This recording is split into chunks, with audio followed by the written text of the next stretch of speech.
All right. So hello and welcome to session 8 of 8, Gauntlet League Wrestling, season 4, 2019.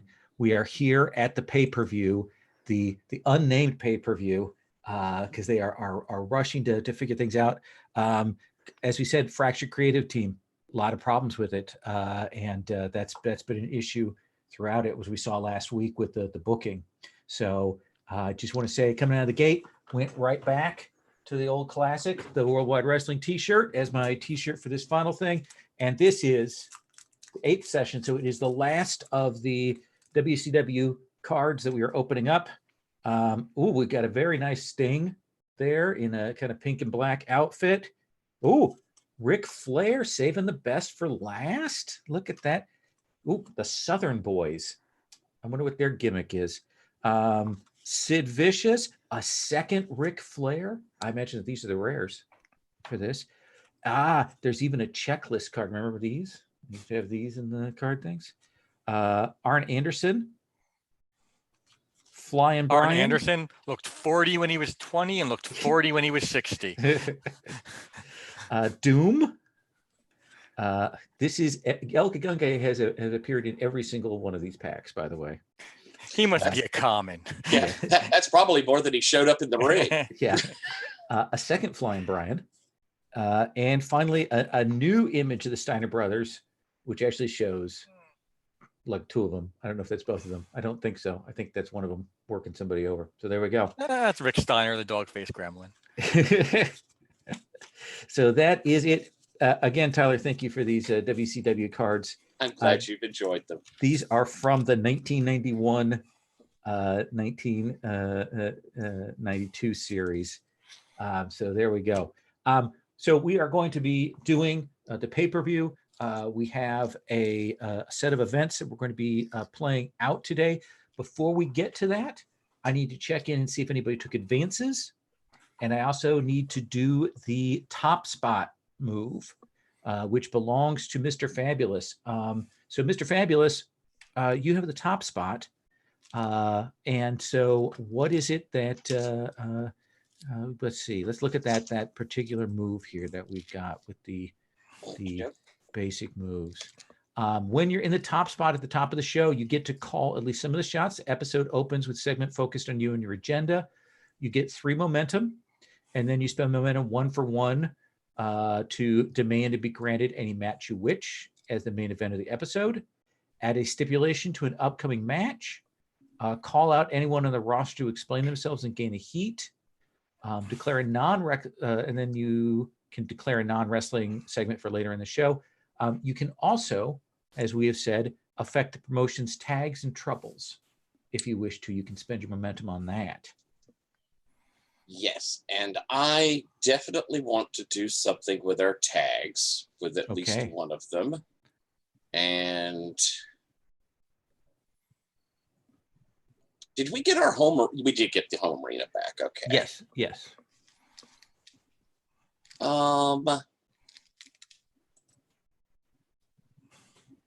I think, let's see, we've got a broadcast deal. What do you perceive the difference between that and a cable deal being?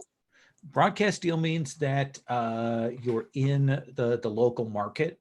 I imagine that it is broadcast locally as a high thing, and then the cable thing is probably appearing like in a syndicated slot somewhere on a late night. They couldn't get a national or regional buys, so they've got that there. I think we've been putting on some really, really good matches, honestly. I think I think that I think one of the cable networks has picked us up.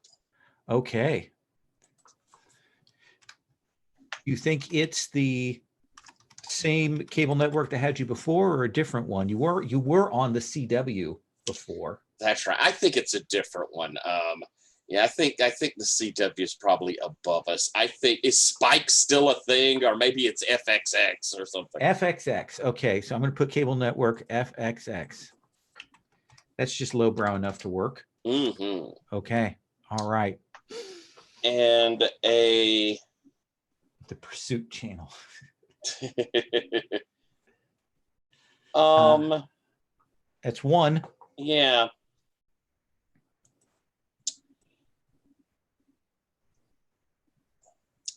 I have a thought for something to do, but I think I'd probably rather just do it in role play rather than try and impose it on someone. We'll see. Sure. We'll see how everybody feels about it. So I think I'll keep my 2. Okay. At start of session, everybody reset to your starting momentum based on your thing. Malin, did you get an advance last time? I cannot hear you because you're muted. I didn't get an advance. I made it up to, I think I made it up to audience 4, but I Okay. didn't quite make that jump. Let's see if you can pull that off tonight. Dave, did you get an advance? Don't think so. Sable Tigress is not here. Jerry, you got an advance. Yes. Okay. What did you take for your advance? I was thinking I would gain +1 audience. Okay. All right. Is that what is that move called? Well, to spend in advance to gain +1 audience. Is that? Oh, okay. I think that's a new thing on the thing. Yeah, absolutely. I'm looking at the back of the sheet where it says you can bank your advances, and I just didn't spend it till today. Yeah, absolutely. That seems fair. That was there before. That used to be the old save yourself from being fired. Oh, okay. That makes sense. That seems good. Teramoto, did you get an advance? I did not get it in advance. Okay. All right. So we are coming in. I did get an advance, by the way. Oh yeah, that's right. You did as well. What did you take for your advance? I am now an icon. You changed. You went up there. I have an advanced role icon, which in this version, it adds a thing that I can do with my healer face moves. And in this particular instance, I can shift a roll result up 1 band for me or someone else. But it costs me 2 momentum. So they are actually going to start out with a big highlight, big event right out of the gate tonight. Just to tell you what the card lineup is going to look like. They are going to have essentially a what they call the Gauntlet Gamble. 2 wrestlers start in the ring. Other wrestlers come in. It's last man standing when all is said and done. Don't want to get thrown out of the ring once you come in. And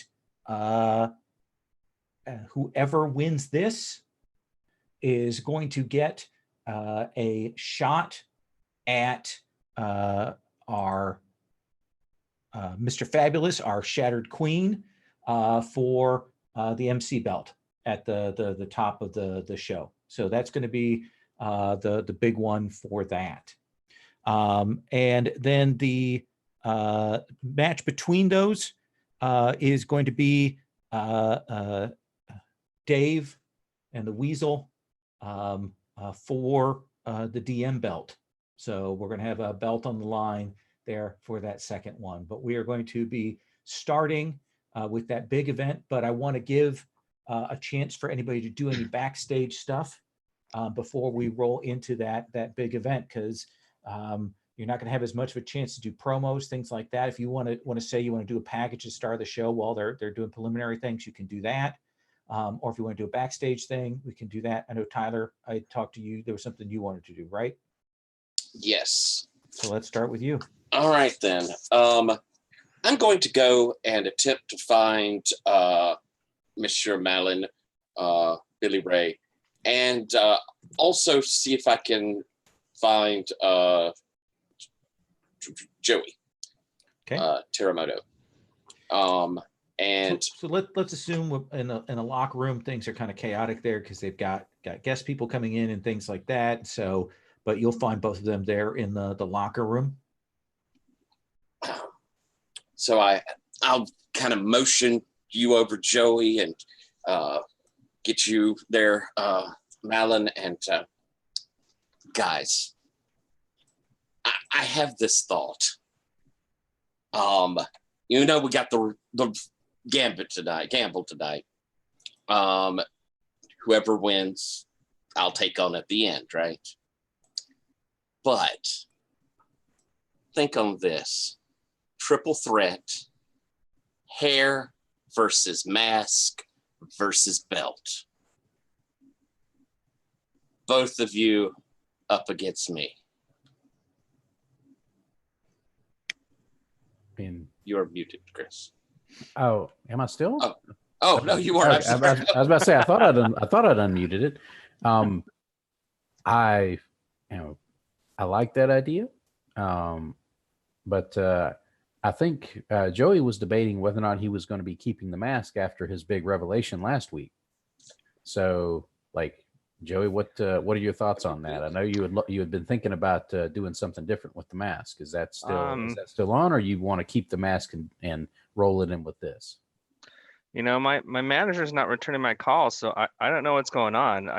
I'm in for this one for sure, but I don't know. Maybe something's going to happen. Yeah, they're ghosting me. No one's calling me back. Well, this could be a good opportunity to drop the mask if you want to. Be your own man. Yeah, but I still got a contract. I still got to do what I do. I appreciate the offer. It'd be great. I'm just not sure what's going to happen. Well, think on it.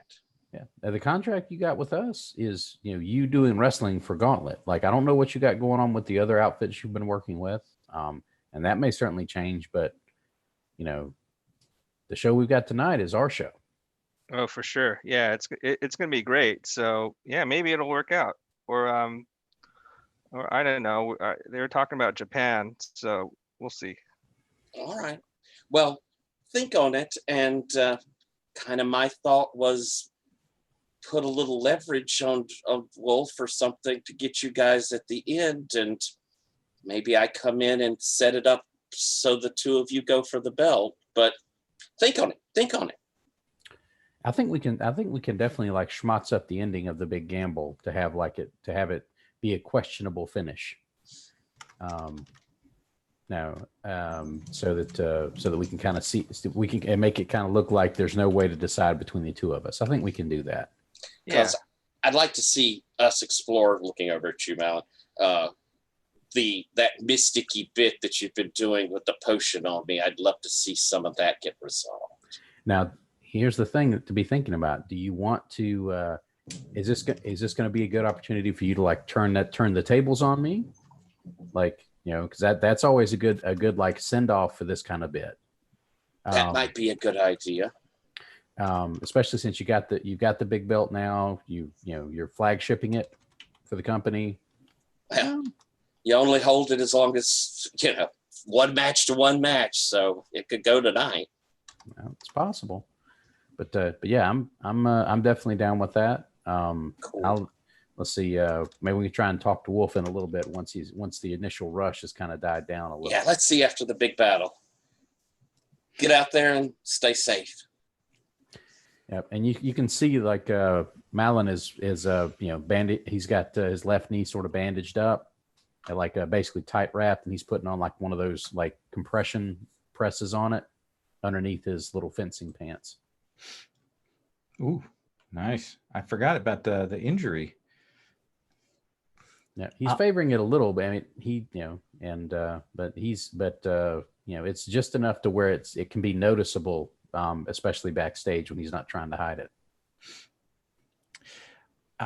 And let's come to Yellow Rose, Dave Dallas. When you arrive, getting things set up, is there anything people you're talking to, or what do we see on screen here in the prep? Like I was like, like kayfabe. Dave was actually pretty happy coming in today because like things went well last week. He's like he didn't get hurt for once. It was nice, easy, simple storytelling. So he's in a good mood. He's not the foul cuss he usually is. And in fact, like, he's leaning into it. Like the video package for him, kind of previewing the show. It's like footage from his match last week. Lots of like close-ups on like the tied hand, like really emphasizing that kind of the cheesy like slow motion when he's getting hit, even with that disability, or a disadvantage, I guess, not disability. And they've like interspersed lots of reaction shots of like children who are clearly not like children that were in the crowd. It's like stock footage. Do you think are you doing a bit on camera at the start? Are you going to do a promo or work the audience here before? You know what? I think if he has the opportunity, yeah, he's gonna come out because he's played this, and he comes out and says, I hope everybody enjoyed that little replay of the fun exhibition that we put on for y'all last week. I thought that was probably something really entertaining and unusual for the people to see an actual top quality athlete compete against a lady in a professional wrestling match. And I think the fans got to see a lot of fun things. They got to see my for want of a better word, my preternatural athletic ability. I nearly burst that bond and everybody saw it. Even when I got that half Nelson on, my muscle memory just snapped in, and I swear that thing almost broke. But no, I give Tigressa all the credit in the world for her victory in that exhibition. I don't want to take anything away from her. She beat half a man, which is quite good. And I think that bodes very well for her in the ladies division, because she can beat half a man. She can probably beat most of those ladies. So let's have you cut a promo. All right. I think that's working the audience okay, I'm fine with that too. Yeah. Yeah, I'm just like kind of healing, especially like when we know like the ideology of the internet fans, like absolutely. Do we have the roller in the chat? It is the logically excited boar. Somebody could drop that in the chat.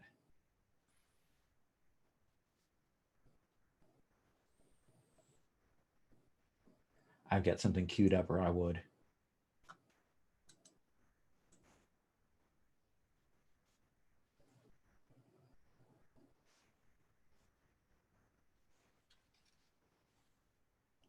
Oh, wait. There it is in the cache. Okay. Got it. Thank you. Yep. It's also on the roster summary 2019. All right. So that is a 7 + 1 audience for an 8. Yeah. So you're going to get a momentum. Yeah.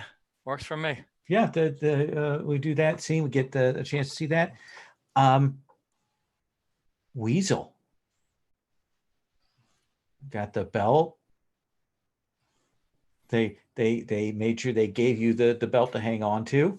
Do you want to do a sequence? Do you want to do a sequence backstage off camera, a sequence backstage on camera? What do you think? I was thinking maybe an on camera. Okay. Talking about how excited Jerry is to have won the belt, and Mr. Fabulous was an incredible opponent. Probably the who better to win the belt from than Mr. Fabulous. Super talented, super skilled, but it was just it was my time to take the belt and become the champion, to hold the Destruction Master belt, and then maybe a couple clips, and here's a couple highlights from that match, and you could see where this happened, and I did this, and then right at the end, it was a no-brainer. It was obvious who was going to take this belt, and that was me, Jerry the Weasel Gherkin. So you work in the audience?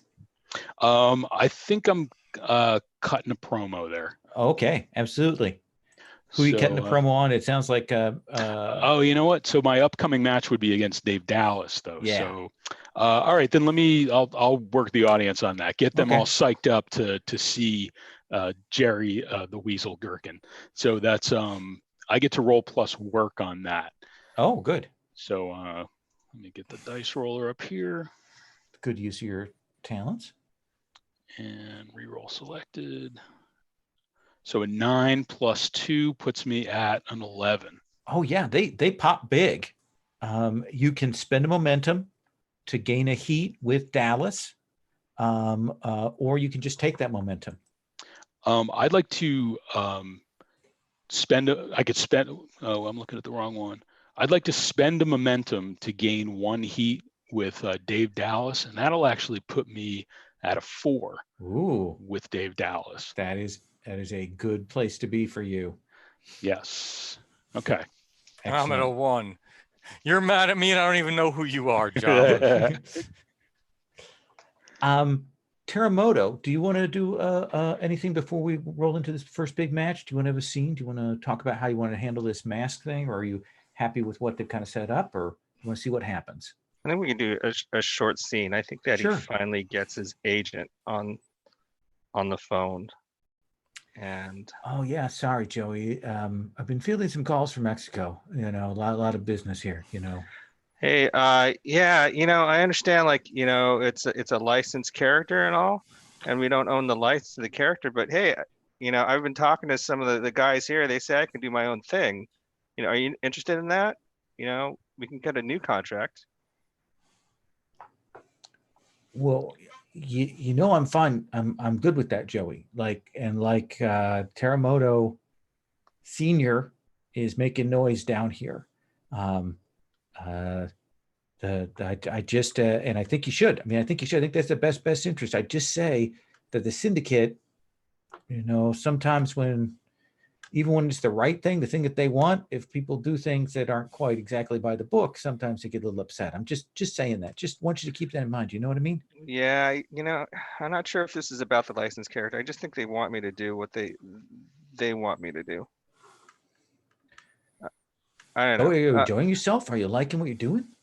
I like the guys a lot. They're really great. I'm in over my head a little bit. And that's there's a thing on social media about the other Teramoto being in town. So I don't know what that's all about.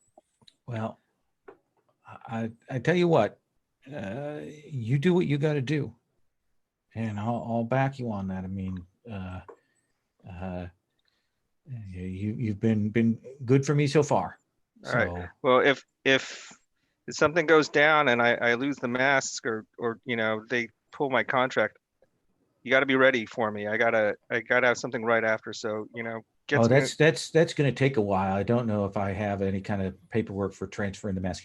He's lying to you, and I don't have any of that kind of thing ready. And like you said about Teramoto being in town, I don't have any idea about that at all. Are you sure? Because I've been trying to call you last couple of days, and you haven't been calling me back. I So got that new iPhone, and you know how it is when you get a new phone. Oh yeah, for sure. Yeah. All right. Well, tune in, man. Some stuff's gonna happen tonight. Oh yeah, it is. All right. Bye.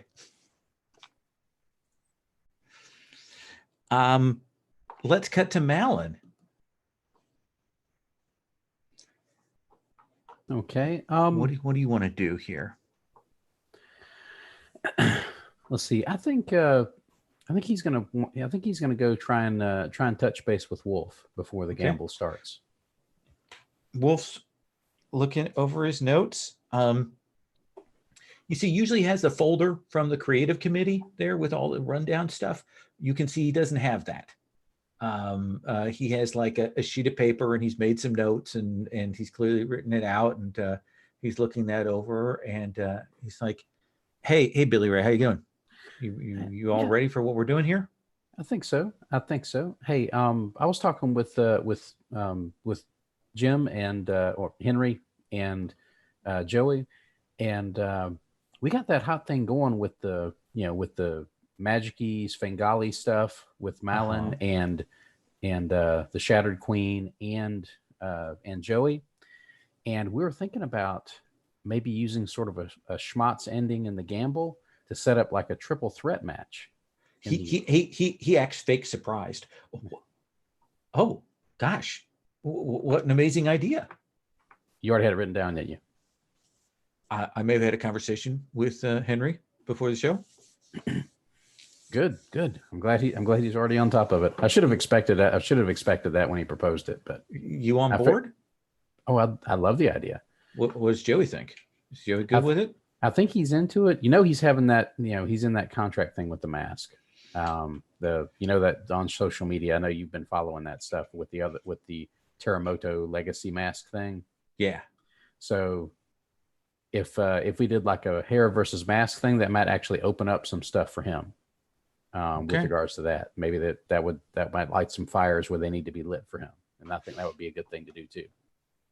Because he's got us a lot of buzz on social media. Like he's hot right now. Okay. That sounds good to me. I'm liking it. Excellent. All right. Well, we're going to get, I got to get people queued up here. Got to do the card, got to get the numbers, all that stuff. All right. Good. All right. We'll see you after the show, Wolf. Absolutely. So I'm going to, we're about to do a special match. The special match is called the Gauntlet Gamble. 2 competitors are going to start in the ring, and then we're going to bring people in. Wrestlers can only be eliminated by throwing over the top rope. And last one standing is the winner. We will say in a moment who starts in the ring. Whenever you would make a wrestling move, you replace it with the special matches move there on the Gauntlet Gamble. Here is the roster of people that could be in the gamble right there. I put that in the chat. So it does say that you can call in people, pick the next competitor. You will see that I have 2 in parentheses. Those are optional ones. If you want to bring in somebody who I haven't mentioned, that's the other. Wally Winka would be the special guest veteran where they bring back a person from an old show, like they do when they do the big countdown shows. Dave, you are going to start in the ring. That makes sense. You give them a noticeable, bankable name. Get out there first, get some excitement for the match. Dave, who is in the ring with you to start? I think I'm starting with we gotta promote. It's gonna be the Weasel, obviously. Okay. So it's you and the Weasel in there. You're kind of evenly matched to start this, but you've got a little more momentum to start out this match here, Dave Dallas. So Dave, tell me how this starts out. All right, people coming in. Let's see. So, well, he's not getting any of his shit in, and since this is kind of like a Royal Rumble type of match, like as Luke Gallows calls it, it's a exchanging forearms with the Good Brothers. So Dave's going real easy. It's exciting enough for people that these 2 are in the ring together right now because they know what's happened and they know what's to come.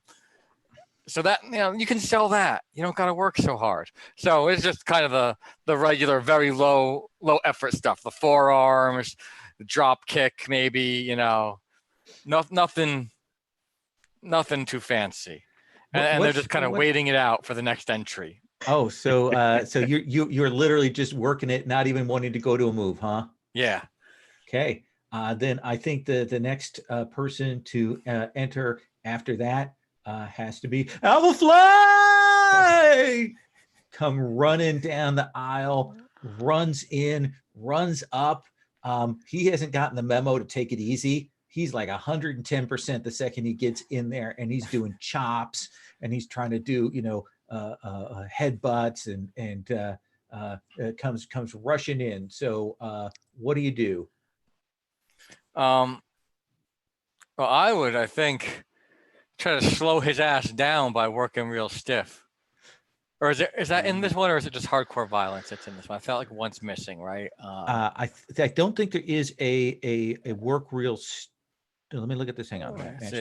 Yeah, there is a work real. Work real stiff. There's not hardcore violence, right? Yeah. Work real stiff. So he wants to do anyway, even though he's. So go ahead and roll with real. Oh, it's just real. It's terrible.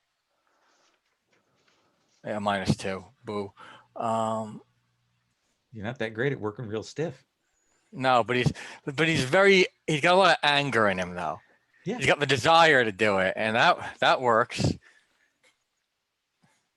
What's so he rolled an 10, brings it to an 8.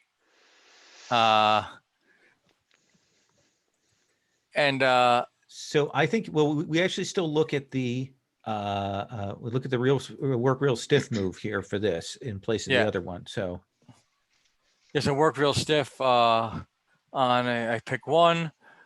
I want to send a message to the Weasel. I injure Alpha Flight. okay, what do you do to Alpha Flight that puts him on the ground? He comes in and he's like working like an indie idiot. He's like throwing it in with everything he's got, and he just gets like a kick to the gut as stiff as could be. And Dave grabs him and hits the pile driver again. That lazy falling backwards pile driver. Boom. And he is out. Weasel, you have control of the match. Alpha Flight is out. Dave is still up. And like the ref is moving to pull Alpha Flight out of the ring. He looks like he got KO'd there. Okay. And Dave winks at you. Jerry's gonna go over to Alpha Flight and he's gonna do a couple boot to the face, and he kind of comes down a couple times just to kind of hammer the point home. Yeah, get out of here, and all that crap you've done to me before. Yeah, you're out of here. So just a few of those on the face there. You work in the audience on that one? Yeah, I want to get them psyched. Even though Okay. Alpha Flight is out of here, I just remember what he did? Well, this is what I'm doing to him. So sure, I'll do another work the audience there. Let's have you roll with your audience. All right. And the +2. It's an 11 again. Oh, so now do you have any momentum left? No, I spent my momentum. So you'll gain 1 momentum. Okay. The audience loves it. Even as he's getting pulled out of the ring by the ref, kind of pushed. There is a kind of an Alpha Fly as he hits the outside mat there. Dave, Weasel gives you an opening. All right. Well, he's gonna kind of get him in like the rear like waist lock. And he'll lean in and say, "See, it can be the easy way or the hard way." I got you, Dave. I'm with you. I'm 100% with you. Good. 110. And he'll swing an arm up. He'll swing another arm up. He's got the full Nelson on, the precursor to the sugar hold, but he's not quite able to grapevine the leg and take him down. So instead, shades of Ken Patera, he lifts him off his feet in the full Nelson and just starts like swinging him around back and forth like a dog with his prey in his mouth. Let's have you roll with body. Ken Patera. All right, where's that roller go? All right, a 9. It's -1, I believe. I know that's a 9. Good. Yeah. So I succeeded.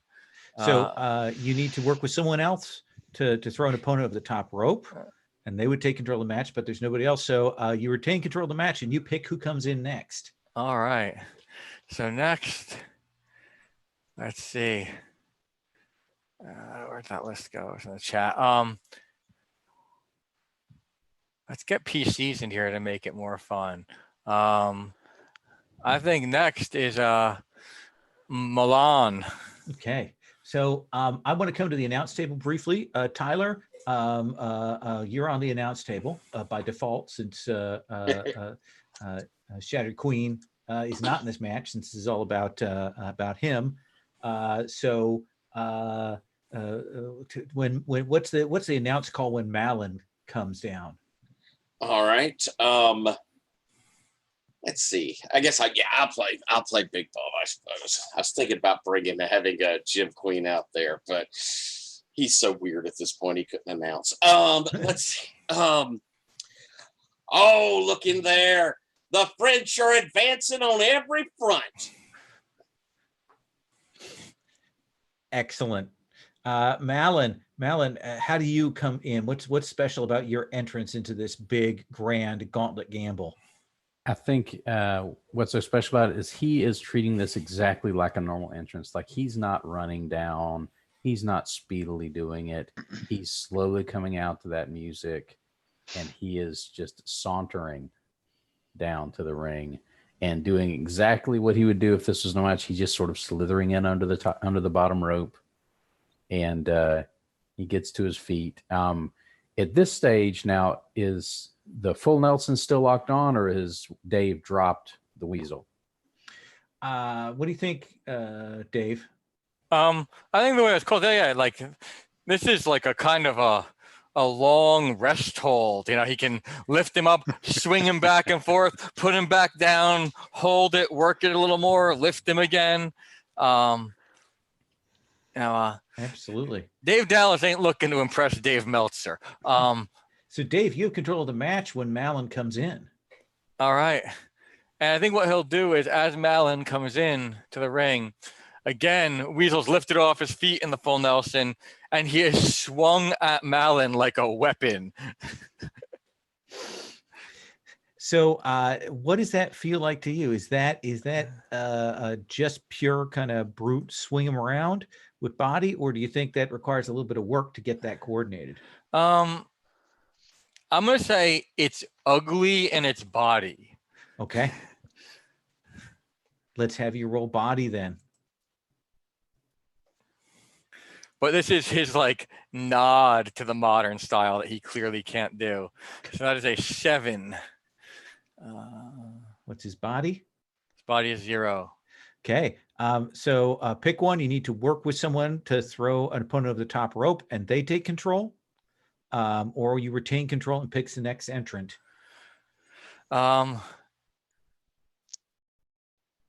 I think, who is it going to be I'm working with? I think I work with Milan as I swing the Weasel into him. Milan catches his legs and continues the swing and tosses him out of the ring. And Milan can have control. Weasel, you get flung out of the ring. You do Dave doesn't throw you too high because he won't. But so you take that landing. You're out, and it's Milan. It's you and Dave. You control the match. Okay, I think what I do first is like Weasel hits, like he makes the fall look good, like he hits hard outside, so he's like sort of laying down on the mat out there, and I think Malins slides out of the ring underneath the bottom rope and goes outside and then puts his keep in mind you can't leave the ring. Oh, you can't leave the ring there. I thought it was just only over the top rope. Oh no, you're right. It is only the top rope. Thank you. Okay, so this is kind of him working the audience a bit. He goes outside and he puts his boot back on the neck of the Weasel, just like he did at the end of that match where Weasel won the DM title last week. And he just looks out at the audience and holds his hands up like a Randy Orton taunt, just boot on the neck, arms wide. Roll plus audience. I have seen a Weasel fly tonight, and oh, what is this? This is absolutely uncalled for here. Milan putting his foot on his throat. That's a 4 on the dice plus 4 from audience for an 8. Okay. So you're going to gain momentum. Referee, what are you doing? That is an illegal maneuver, and you should be counting.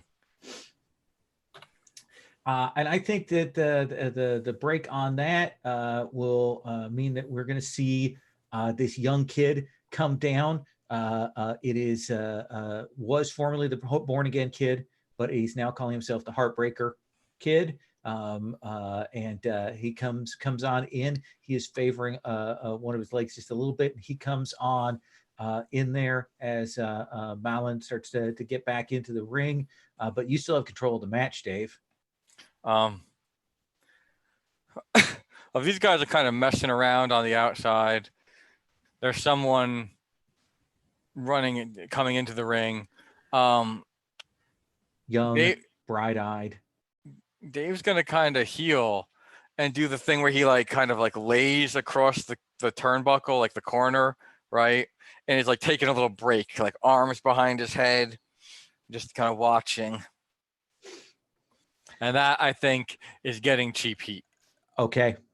So that's your cheap heat. This guy comes over to kind of engage you. He's like, okay, what are we doing? You haven't wrestled with him before. He seems young, but he's not nearly as energetic as Alpha Flight. Good. So it looks like he's trying to work with you. What All right. do you do? So I'll grab him and I'll kind of give him the same warning I give to everybody else. Like nice and light, and we'll do like a real simple like whip into the ropes, come across, duck under, leapfrog, kind of situation, ending in like a double clothesline. Something very, very basic. Okay. Now, does that seem like work or body? Yeah, that's probably work. Okay. Then let's go ahead and have you roll with work.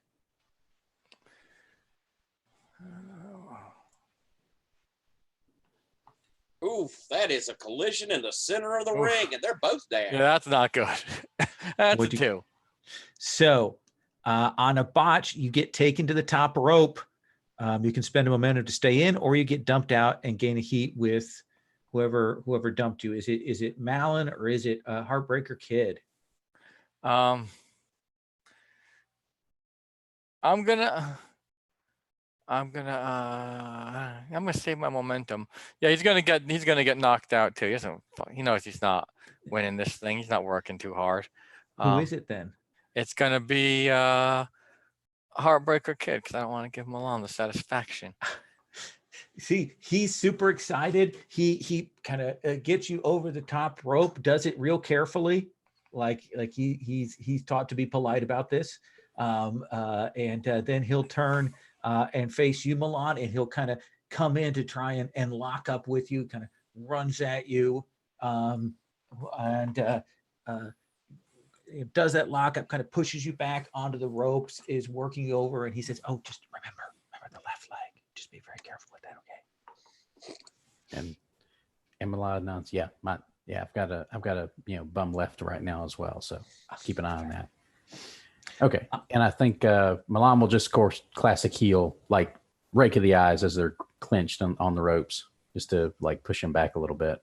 Absolutely, and I think we will see as you're doing that, we see the music starts up. We hear this Candyman can, and then we see this guy clearly out of shape, dressed like a discount store Willy Wonka, comes down, the audience pops. He's an old classic member of the Gauntlet, and he will come up and he eases himself into the ring and kind of does this thing, basks in the audience's glow, but you still have control of the match, Milan.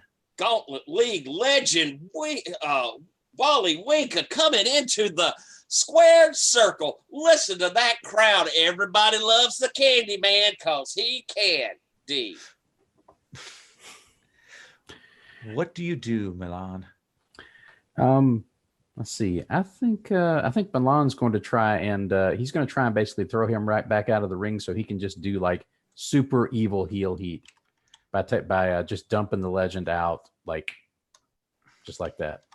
Absolutely. So what's that wrestling move look like? I think he's like waving to the audience, like, because this is his big spot. This is his big moment. He hadn't been here for a while. And I think Milan, like, he just gave the Heartbreaker Kid the thumb to the eye. And I think as the Candyman turns around, like, he gives him a thumb to the eye too. All right. And then a low blow. Does that feel like work to you? Yeah, I think so. And Okay. Let's have you roll with the Gauntlet Gamble. all right. Right in the gumballs with that one. Okay. Let's see. All right. And with the gamble, am I rolling plus work? Yeah. Okay. Oof. Let's see. That is not good. That is a 4. Ooh. Let's see. And with my work, that would make that a. Let's see. Make that a 3. And I do not have enough momentum to push that up. There is certainly foulness afoot here. Poor old Wally. And look at there. He is staggered as I'll put you on over. Okay. So that'll take you to a 7 and 9. You need to work with someone to put the opponent over the top rope and they take control, or you can retain control and pick the next entrant. So if I want to put him over the top rope, I've got to work with somebody. Yeah. Gotta Okay. Work with Heartbreak Kid. Okay. What I think Kid, happens. sorry. Okay. I think what happens is like Heartbreaker like tries to come in and like go after me for attacking the legend, like getting a nice little face pop off of it, and he like punches me away as the legend sort of like uses the ropes to slowly get back to his feet, and I think he starts to whip me into the ropes, and I reverse the Irish whip, and he gets whipped into the Candyman, and he like turns around and says, "Oh, sorry, I didn't mean to." And then I drop kick him in the back, and then he staggers into the Candyman, and the Candyman ends up going over the top rope off of that. Absolutely.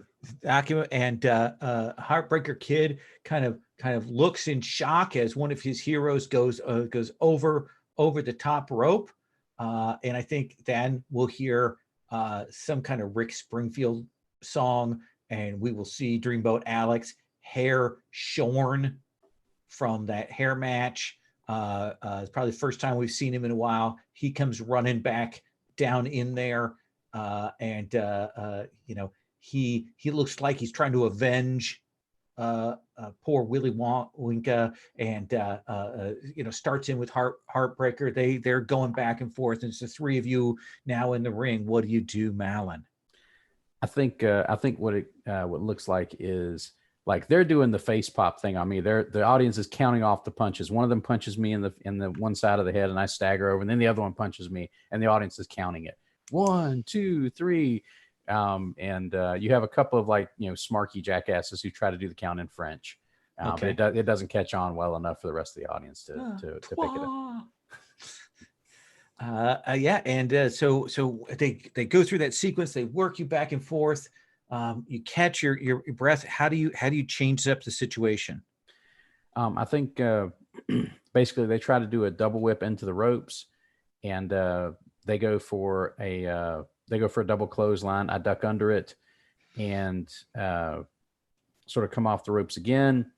And on the second run, I think they get a little confused because the audience knows like this is kind of every man for himself. So I think what happens is Alex, pulls a veteran move on him. And so as soon as we miss the double clothesline, I think Alex, because they were holding arms, I think Alex immediately pulls him in and does a short arm clothesline and takes down Heartbreaker Kid.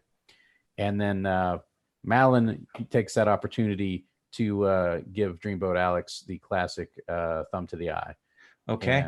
And he takes control that way. And then what do you do? Who are you working on? Who are you trying to get over the rope?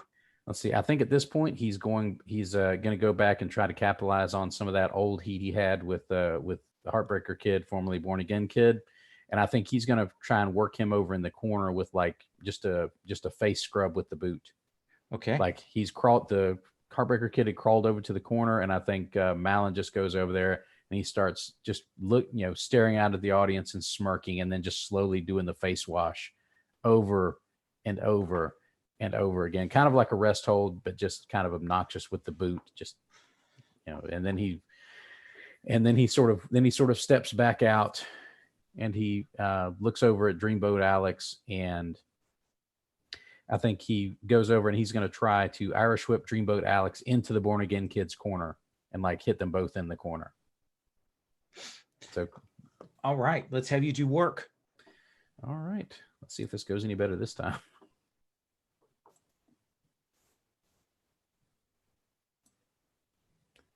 Okay, that's a 7.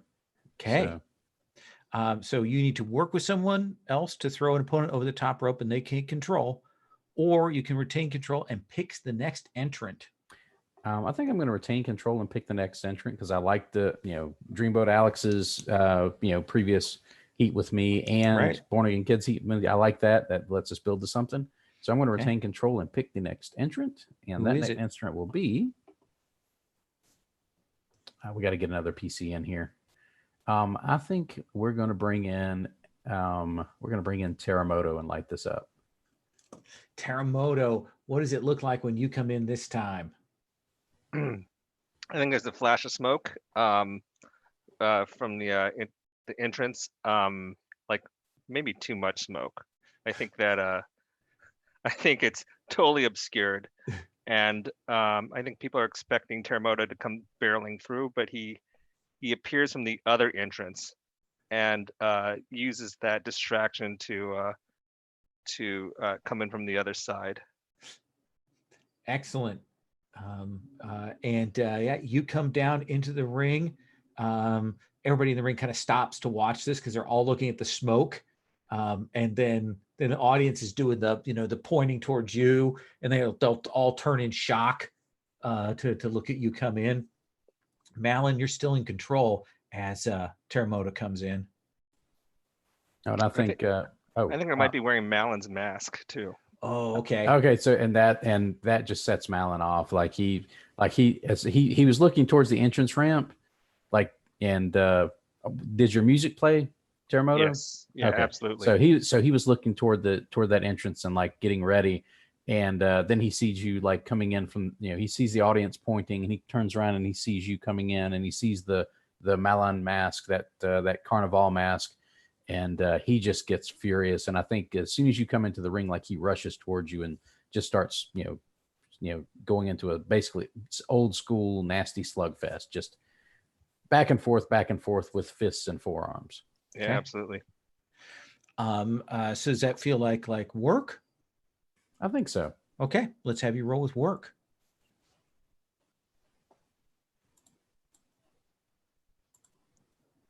Whoa, that is boxcars. That'll give me an 11. You retain control of the match and you pick one. Gain 2 momentum, throw an opponent over the top rope and gain a heat with them. Pick the next entrant to the wrangle and gain a heat with them. Let's see. Right now we've got left Dr. Explosiones and an unnamed other person. Okay. Can I name the other person? You are allowed to name the other person. Okay. Let's see. Someone that would be interesting and just and another weird bit for the gauntlet.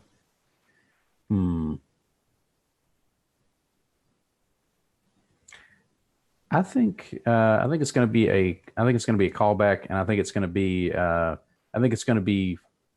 Eric the Red, like Kent Reed's dad. He's in the big Viking outfit, and he's stomping into the ring. Teramoto, this old guy, comes running down, clearly out of breath as he comes down. He's in this Viking attire thing with this fake axe. Like when he goes to get in the ring, he actually has to stop, and like he stops, turns around to work the audience, and then kind of gets himself on up into there. And he looks super excited. He'll throw the Viking horns, for a while. And now you got Dreamboat, Born Again, Eric the Red. Malin, you're still in control from that superb move. Got Teramoto still in there. What happens next? Eric the Red says that the Vikings discovered America, and he would know because he was there. Okay, so I think Milan he's not focusing on Eric the Red at all. Like he is just obsessed, and he's where you normally sort of see him looking smarmy and obnoxious. Like right now, he just looks furious, and he is just locked in with Teramoto, and he doesn't want to let go. Like he is just punching at him. At one point, he's probably clawing at the Carnival mask to try and get it off. Like he's just going after Teramoto. So your battle with Teramoto is sort of incidentally knocking other wrestlers out. Is that kind of what we're hearing? I think that's what's going. Like they're just like tumbling around, like punching each other. He's trying to whip him around by that mask and trying to rip it off, and that doesn't go well. And as we're swinging each other around the ring, we're like knocking the other folks around, and maybe one of them goes out, maybe one of them doesn't. Let's have you roll work.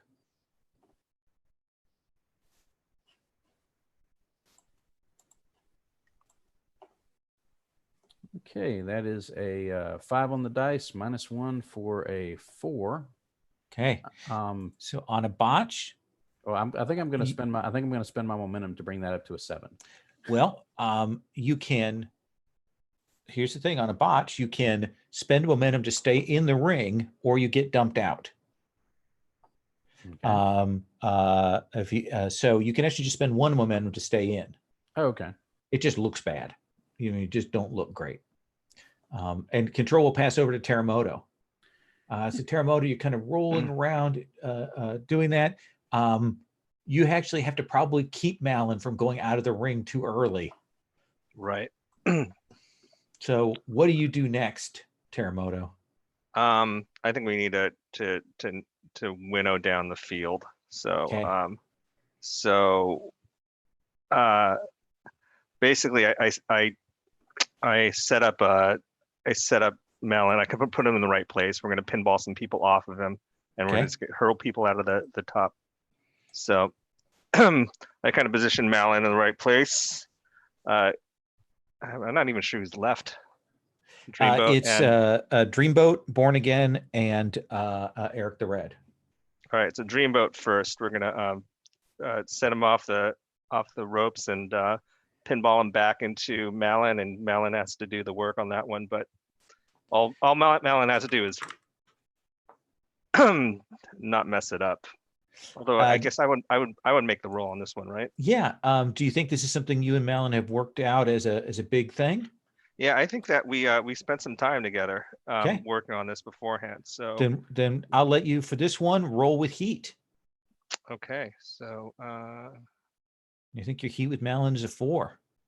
yeah, so I rolled a 9. My heat's pretty high, so that's a 13. Absolutely. So you retain control of the match, and you can gain 2 momentum, throw an opponent over the top rope and gain a heat with them, pick the next entrant and gain a heat with them. So you want to pitch Dreamboat over the top? Yeah, we're gonna get rid of Dreamboat. Okay. Dreamboat, Malin kicks. He goes cartwheeling back, does the thing with the arms and goes over the ropes. And now there are only 4 of you in the ring. And you still have control of the match, Terremoto. Yeah, so I think that Eric the Red and Wally Winka have to team up now. They realize what's happening.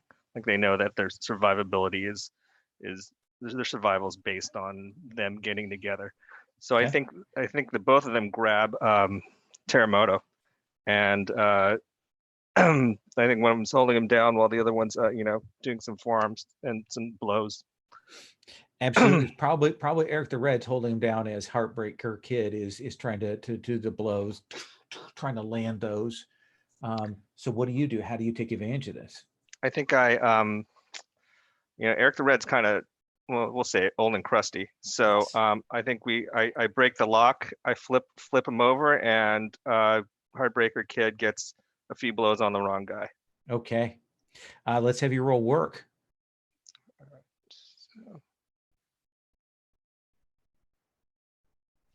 All right, so I rolled a 9 plus 2 is 11. All right. So again, you retain control. You can take 2 momentum. You can throw one of the opponents over the top rope and gain a heat with them, or you can pick the next entrant and gain a heat with them.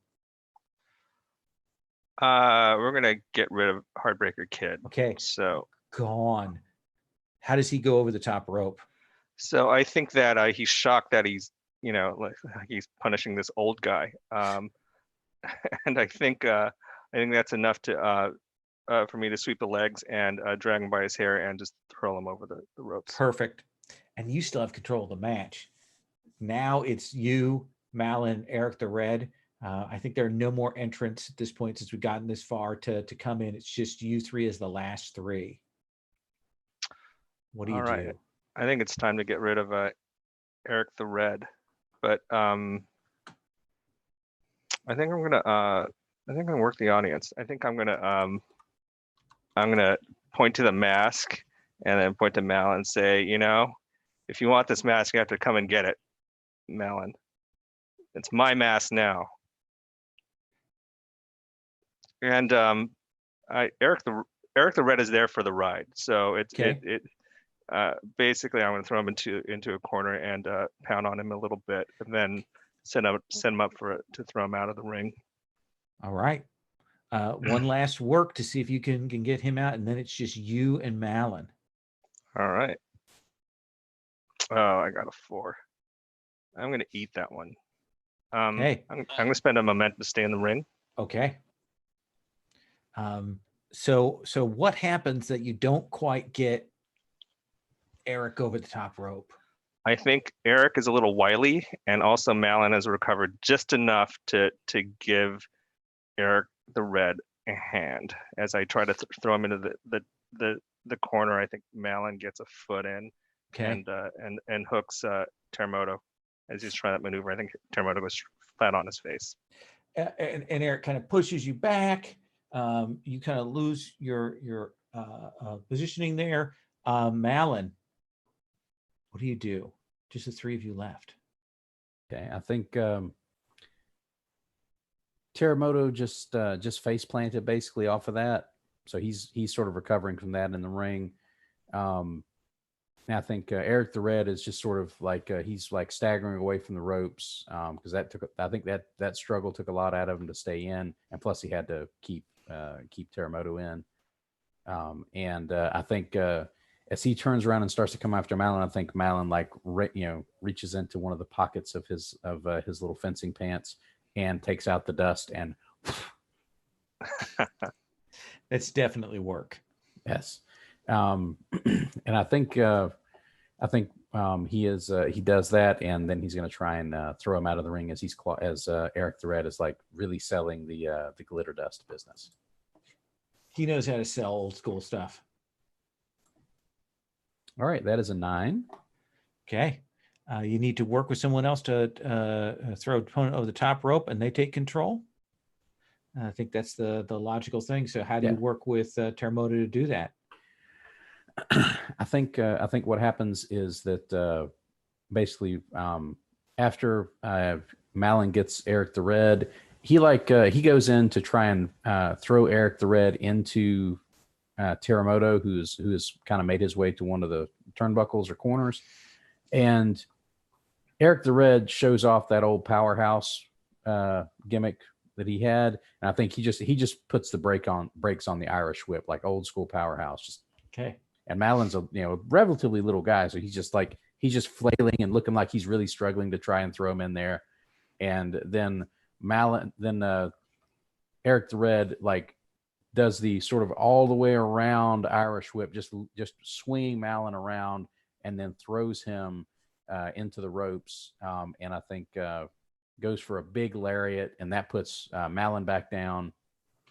And I think then he sees Terremoto sort of coming out of the corner, and I think Eric the Red's kind of going at it now. Now it looks like he's sort of going in this for himself, like he thinks he's got a shot at winning, and he's playing that up. So he goes after Terremoto now that Malin's down, and he starts punching on Terremoto, and I think he sort of pushes Terremoto over to the ropes, and again he's playing off that old powerhouse thing, like he's just bullying him into the ropes, and he just starts slowly trying to push him over the top rope, not like working too hard because he's older now. He can't quite like pick guys up and throw them around like he used to, so he's having to just sort of push it.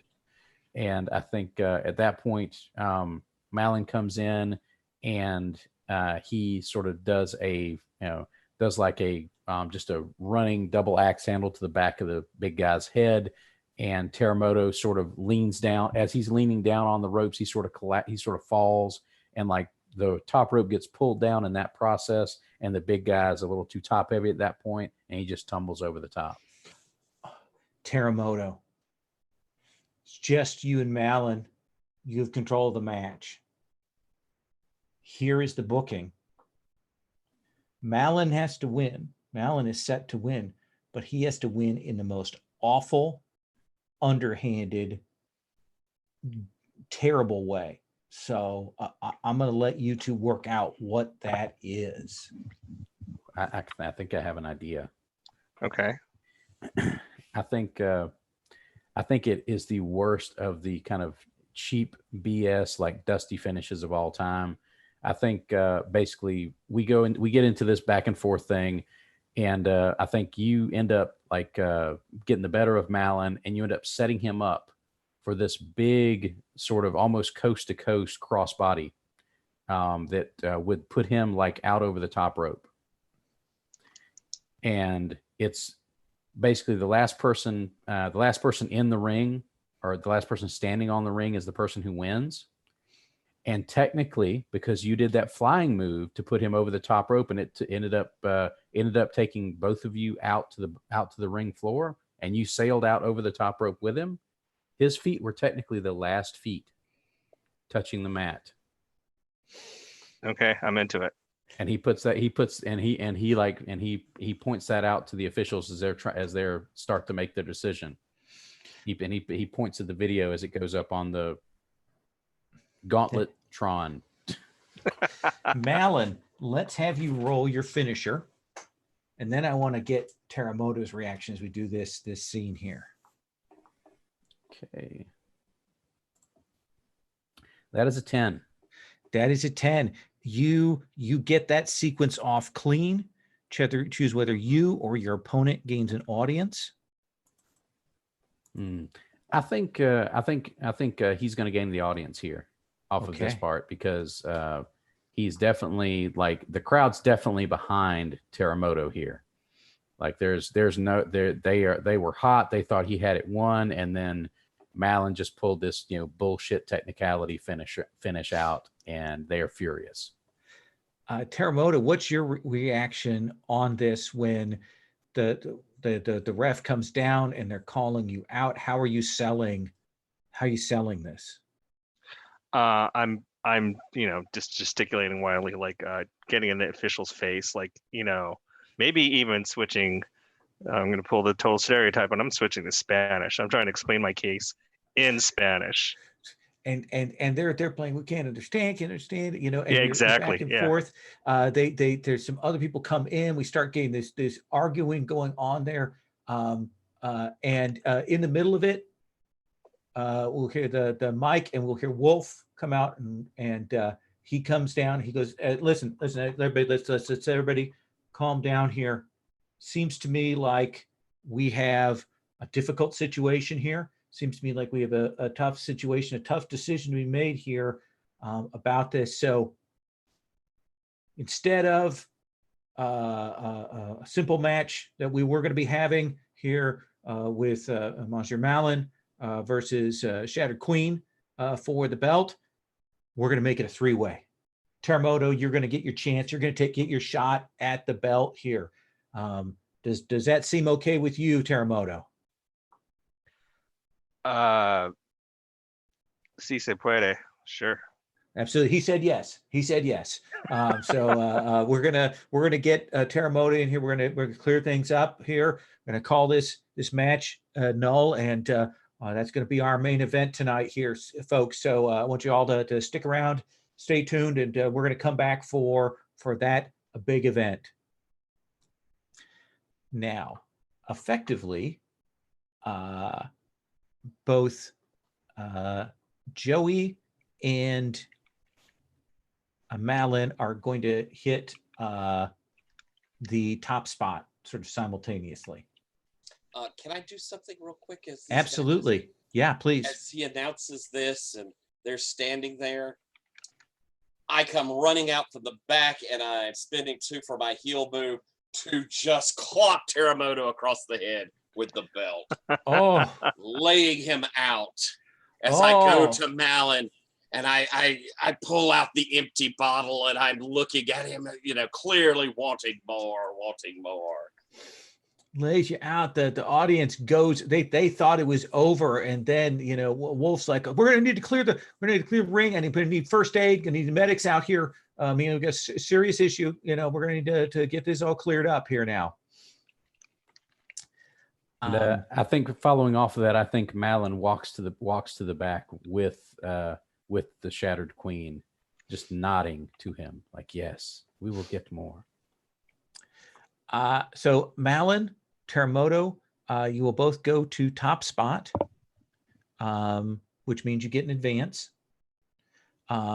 Mr. Fabulous, you will return to your starting audience. And we're going to take our break here.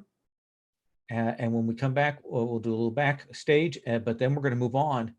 We've got a big match here. Dave Dallas going for the DM belt against the Weasel. Who knows? This could be the Weasel's day. We just don't know. So we will see that. Let's get about a 7-minute break there, everybody.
pretty good battle royal.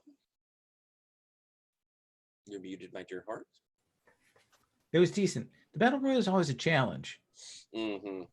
It's hard to keep the excitement up in them. You got the people coming in and the figuring out the dude throwing over stuff, and It's very easy to get lulls in that. mm-hmm. It is a good match when it hits, though. Like the real ones. Yeah, the battle royals generally tend to be super boring in real life too. You know, like Well, we don't have 30 people we have to get through. Yeah, I watched the 2 freebie AEW ones, the male and the female battle royals, and they were really good. Oh, really? yeah, it can be good. The tricky part is you got to have people playing into it, and usually what you get is you'll have like the match itself. Like if you had to watch all of it, maybe it's kind of boring, but you'll get like little spurts of just awesomeness, like in different parts of the match. Royal Rumble used to be my favorite thing to watch of the year. It was always, I just loved it. it's still one of my favorite things. But like the match sucks, but like that's not what's fun about it, right? Like Seeing everybody. Yeah, That's, the fun part is seeing DDP come out and like hit the diamond cutter once Yeah. and get thrown over the top rope. Like Yeah. that's All right. So they are getting things set for the next big match. The next big match is going to be Jerry, the Weasel Gherkin, versus Yellow Rose, Dave Dallas. You're going to get a chance to do promos and all of that here. Is there any backstage stuff we want to hit before I go to the Weasels prep here? All right, Jerry, they clearly probably have a couple of minor matches there. We haven't seen this yet, but I bet we see the tag team belt determined at this point. We haven't seen that. Jerry, who's one person? If you look at the roster summary at the top, tell me who's one person who is half of the current tag team championship. Oh, of the roster that just Of that we've got here on the current roster, yeah. I want to. What about Alpha Flight? Putting him Alpha Flight, okay. putting him into it, just like he's all over the place. He wants to be involved in everything, and he's trying to make a name for himself, especially by picking on the champion with the DM belt there, with his antics. Perfect. Dave Dallas, who is the other half of the tag team champions right now? What we got on this list? It's good.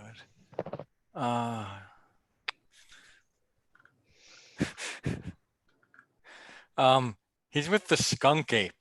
Okay. Skunk Ape is our monster character who's in a very shoddy costume that now really fits with the atmosphere. So yeah, a Skunk Ape. Is the PbtA still coaching the Skunk Ape? No, I think like it's come to a point where like the Skunk Ape actually got his hands on the PbtA. The PbtA bumped for the Skunk Ape when he finally burst his bonds and had enough of the abuse. So Skunk Ape and Alpha Flight, friends forever. They got a little heart thing. They probably got a whole thing for that. Hugs, not drugs. So they got that whole thing going on. Jerry, they cut away from that. There's some excitement still brewing. Come to you. DM belt is up for grabs here tonight. Do we see you in the middle of the ring? Do we see you as an interview? Do we see a video package? What do we see as your prep for this big match? Maybe I'll do before I'm in the ring.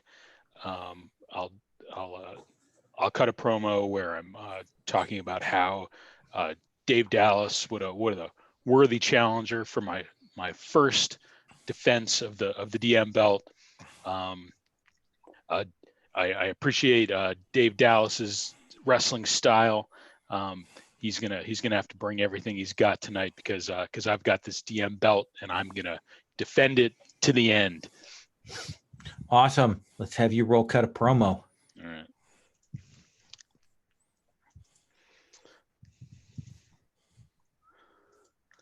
And plus look.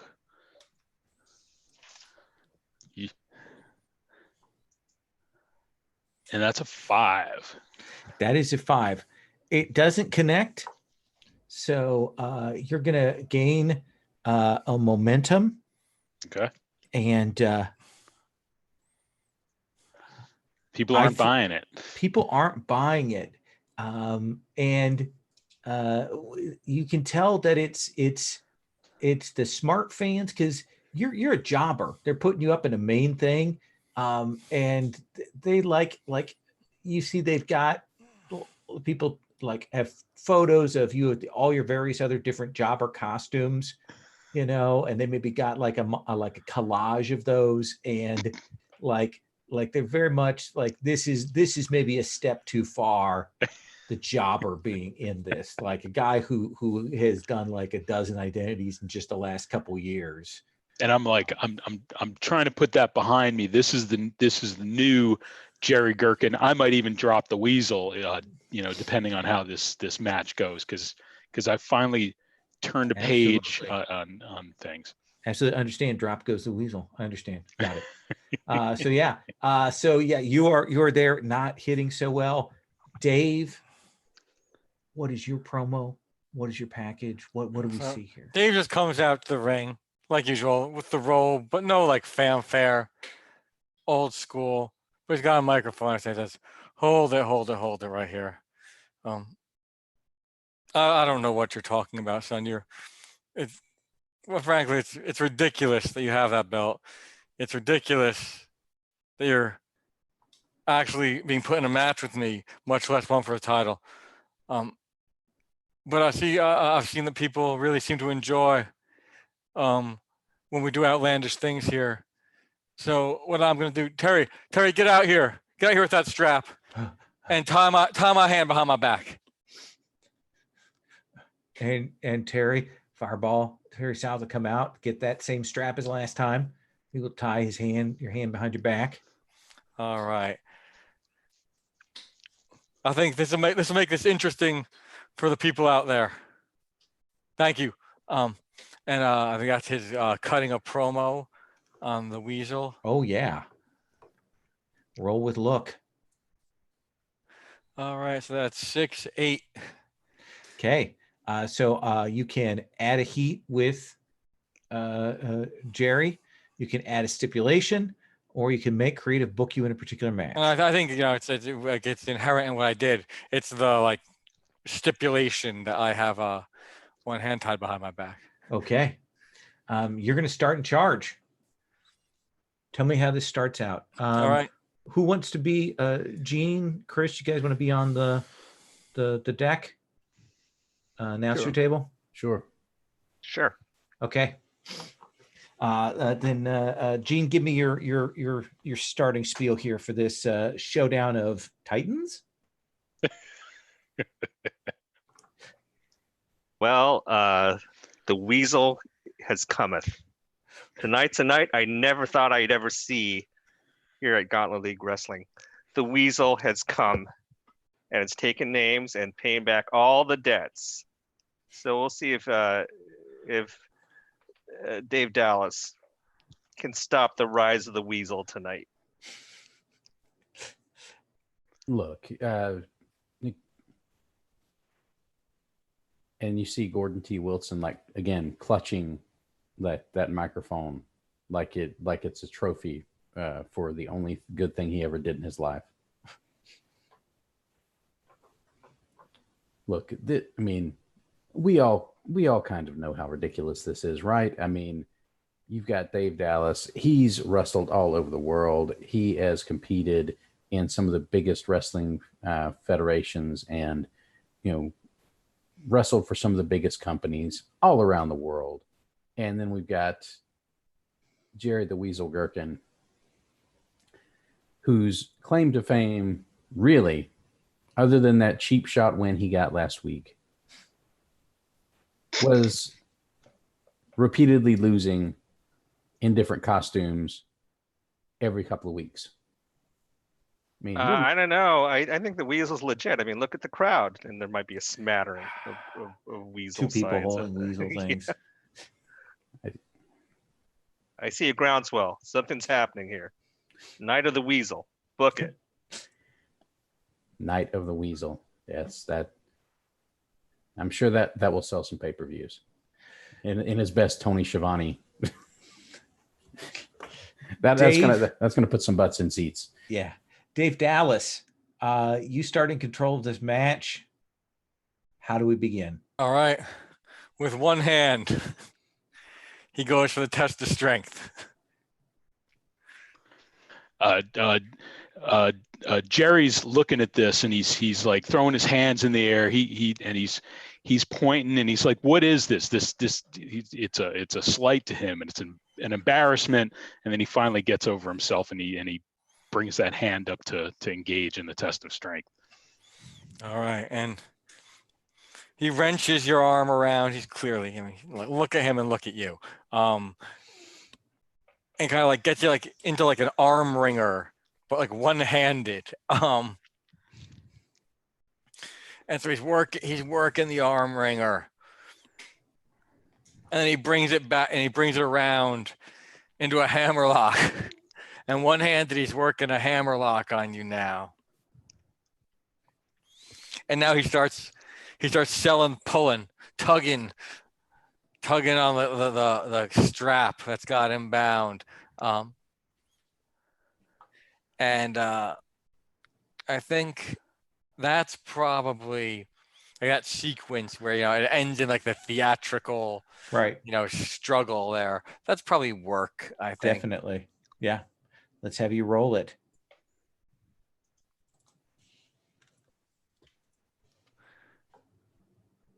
Ooh. All right, so that's 11. Look at you. So you at crowd pops. You keep control of that match and you gain a momentum. All right.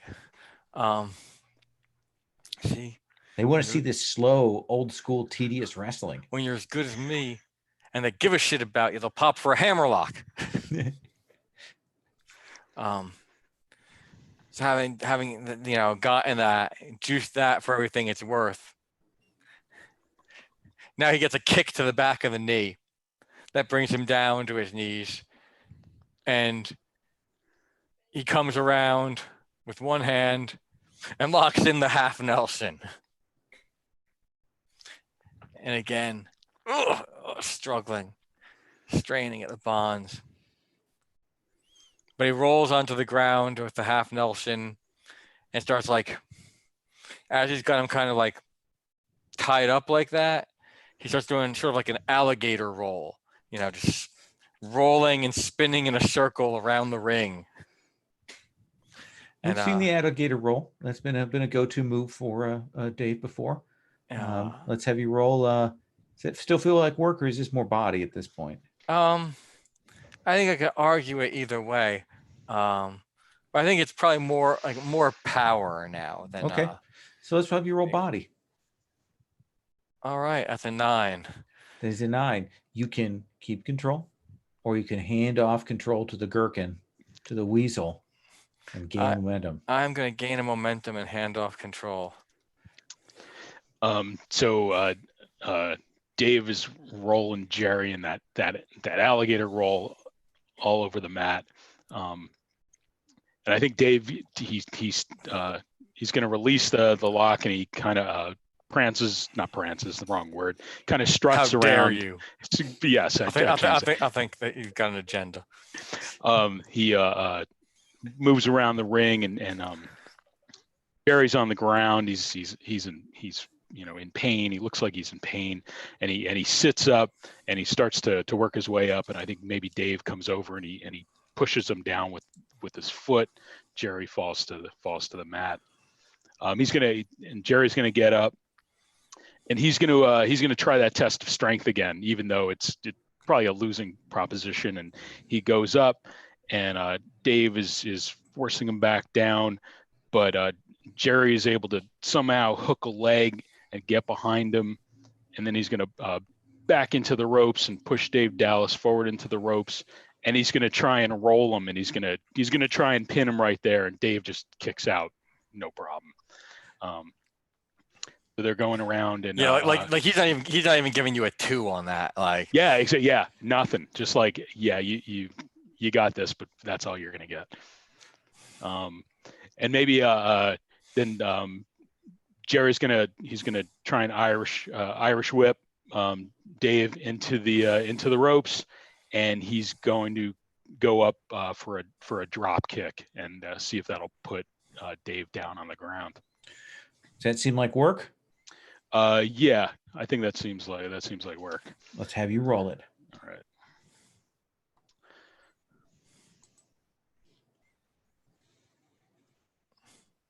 right. That's 9 + 2 is an 11.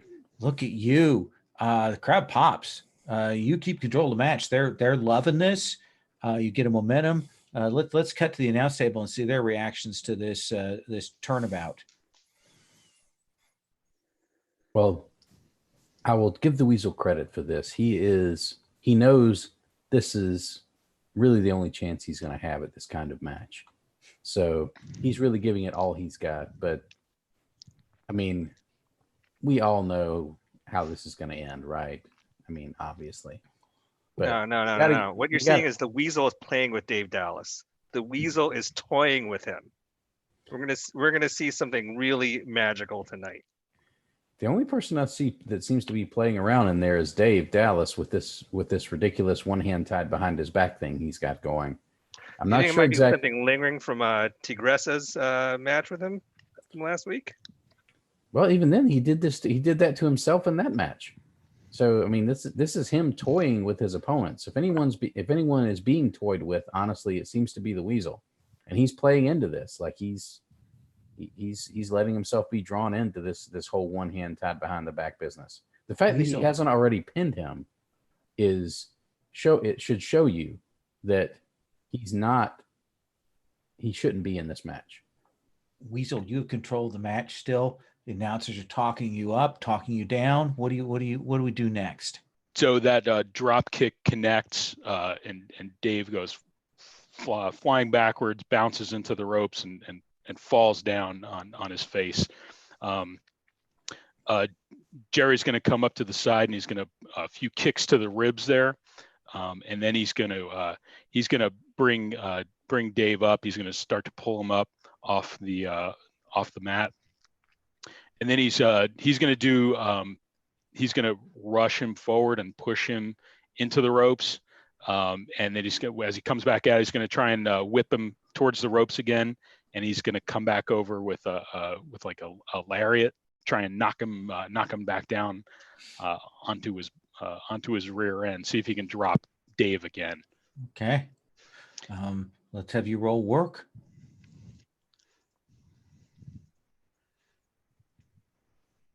8 + 2 puts me to 10. Look at you. Yet another momentum. You're still in control of the match. The Weasel, he has risen. He's on fire. All right. Fiery Weasel. So Dave drops to the ground. Jerry rolls him over, and he starts untying that strap. Oh. He is going to remove the strap so Dave can fight two-handed. This one-handed stuff is nonsense. All right. I think I'm going to have you make a roll for that. Okay. I want you to either work the audience or do it as an athletic feat. I will work the audience if that's available. Sure. To me. Let's see. Let's have you roll with plus audience. I'm going to roll. Plus audience because I'm at a 2. I'm at a 2 work, so it's the same either way. It's a wash. Okay. Yeah. All right. It's a 10 + 2 is a 12. They pop big. You can spend a momentum to gain a heat with your current opponent, or just gain momentum. So I'm at 4 heat. So I don't know if it makes sense to buy. No, you can't. Okay. Yeah, 4's the top, so you get a momentum. So I'll take another momentum then. Yeah, Dave, the weasel pulls that strap off of you, gets it in his hands, kind of stands up a little triumphant there, and you have control of the match. He looks at him.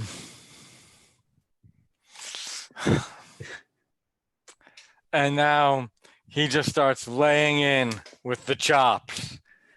This is the one crowd pleaser he's got. As he lays in, and he's really, as much as he talks that this should be easy, like when he does the chops, like, yeah, he's not pulling any punches because he's a hypocrite. So he's just backing him into the corner, and he's in the corner, and he's laying in the chops. And now the referee's doing the count, and he breaks before 10 and turns around and just soaks in the accolades from the audience. And of course, they had all been wooing with the chops. For the second he looked like he was enjoying it, now they've all turned on him again. And I would say that's that work. I gave that one. It's a toss up to me whether that's work or hour. Yeah, I actually think it's body. You're doing the wild chops there. Let's see you roll with All body. right. Don't threaten me with a good time. All right, so that is 8. That's an 8. You can keep control, or you can hand it off and take a momentum. All right, I'm gonna keep control. And he's just kind of slumped in the corner now. I'm gonna roll out of the ring. Terry, retie this. Fireball Terry South comes running over, trying to tie the knots. He's got big sausage-like fingers. It's not working so well for him, but he's trying to get that up there, sir. Yeah, you can get that retied. Weasel, he gets his that whole gimmick retied. I think that's going to be cheap heat for you, Matt. I think that is. That But makes I'm going to sense. hand control back to the weasel as you take the time to do that. So Dave's outside of the ring at this point. So he's getting tied up, and Jerry's going to go outside of the ring, and he sees this going on, and he's going to go up and he's going to shove Dave Dallas, because he doesn't like being disrespected. This is ridiculous. I'm the champion. So he shoves Dave Dallas, and before he gets counted out, he's gonna roll back into the ring, and then he's walking around the ring, and he's saying, Gauntlet City, you made this happen. You, the fans, this is all for you. So I'm gonna go for a you get your cheap heat there, and with cheap heat, you usually you keep control of it. So how do you bring this to Dave? And I turn around, I point to Dave, and I'm like, doing the command like I'm Neo from the Matrix, and I'm like, come on in, and I stand there waiting for Dave Dallas to come into the ring, and as he starts to come in, he starts crawling in, and I just go over and I just start kicking him in the head, and I do that a number of times, and then I bring him in. And then I'm gonna, and then Jerry stands him up, and he's gonna try and do that thing where he can grab him by the head, and he's gonna fall backwards and try and smash his head into the mat there. DDT. DDT feel more like work or body? Help me out. Is that a more physical move, or is that a more technical? I'd say DDT is typically at work, I would say. Okay, so let's have you roll with work. Okay. Yeah, so you don't actually shatter his skull or anything. That's a good call. An 8 plus work is 2, puts me to 10. 10. Look at you. You are continue to be in control of this match. This is the high point. This is awesome. You get that momentum. But I think we all know how this has to go, Jerry. I know the word that has come down from Wolf. He's like, it's been great that you had the belt for a while, but you got to lay it down. You got to hand it off to Dave. Mm-hmm. And that makes complete sense. So Weasel, how are you setting Dave up to give him the big spot to hit his finisher? So Dave's finisher, Dave, it's usually a submission hold, isn't it? It's usually the sugar hold, yeah, which I am constrained from doing. But while you're doing this, Dave will lean in and say, "What's your finish?" My finish, I think the pile driver's been outlawed, but I think I was going to try and do a big frog splash. Is try and pull that off is what I was looking for. All right, do that. All right. So after dropping Dave to the ground there, he's on the ground. I'm going to go over to the corner, and I start going up, stepping up on the ropes, and I turn around and here it comes. I am going to crush Dave Dallas, and I just leap off the corner there. Absolutely. And Weasel, you're always booked to win. Dallas, tell me how you go for the pin for the win. We actually roll your finisher before we roll our delightful jobbers finisher. All right, so Dave's a dick. He should have seen something bad coming. He said, "Oh, do your finisher." You hit your frog splash. Dave just puts himself out there. He takes it. And as you bounce off and you're doing like the whole like grabbing your rib selling thing, he just pops to his feet and he grabs one of your legs and sticks it in like the crook of his elbow. So it's being held in where his arm is tied behind his back. And now your foot is effectively tied in there. He steps over you and gets you in a single leg Boston crab. Dave, let's have you roll that finisher.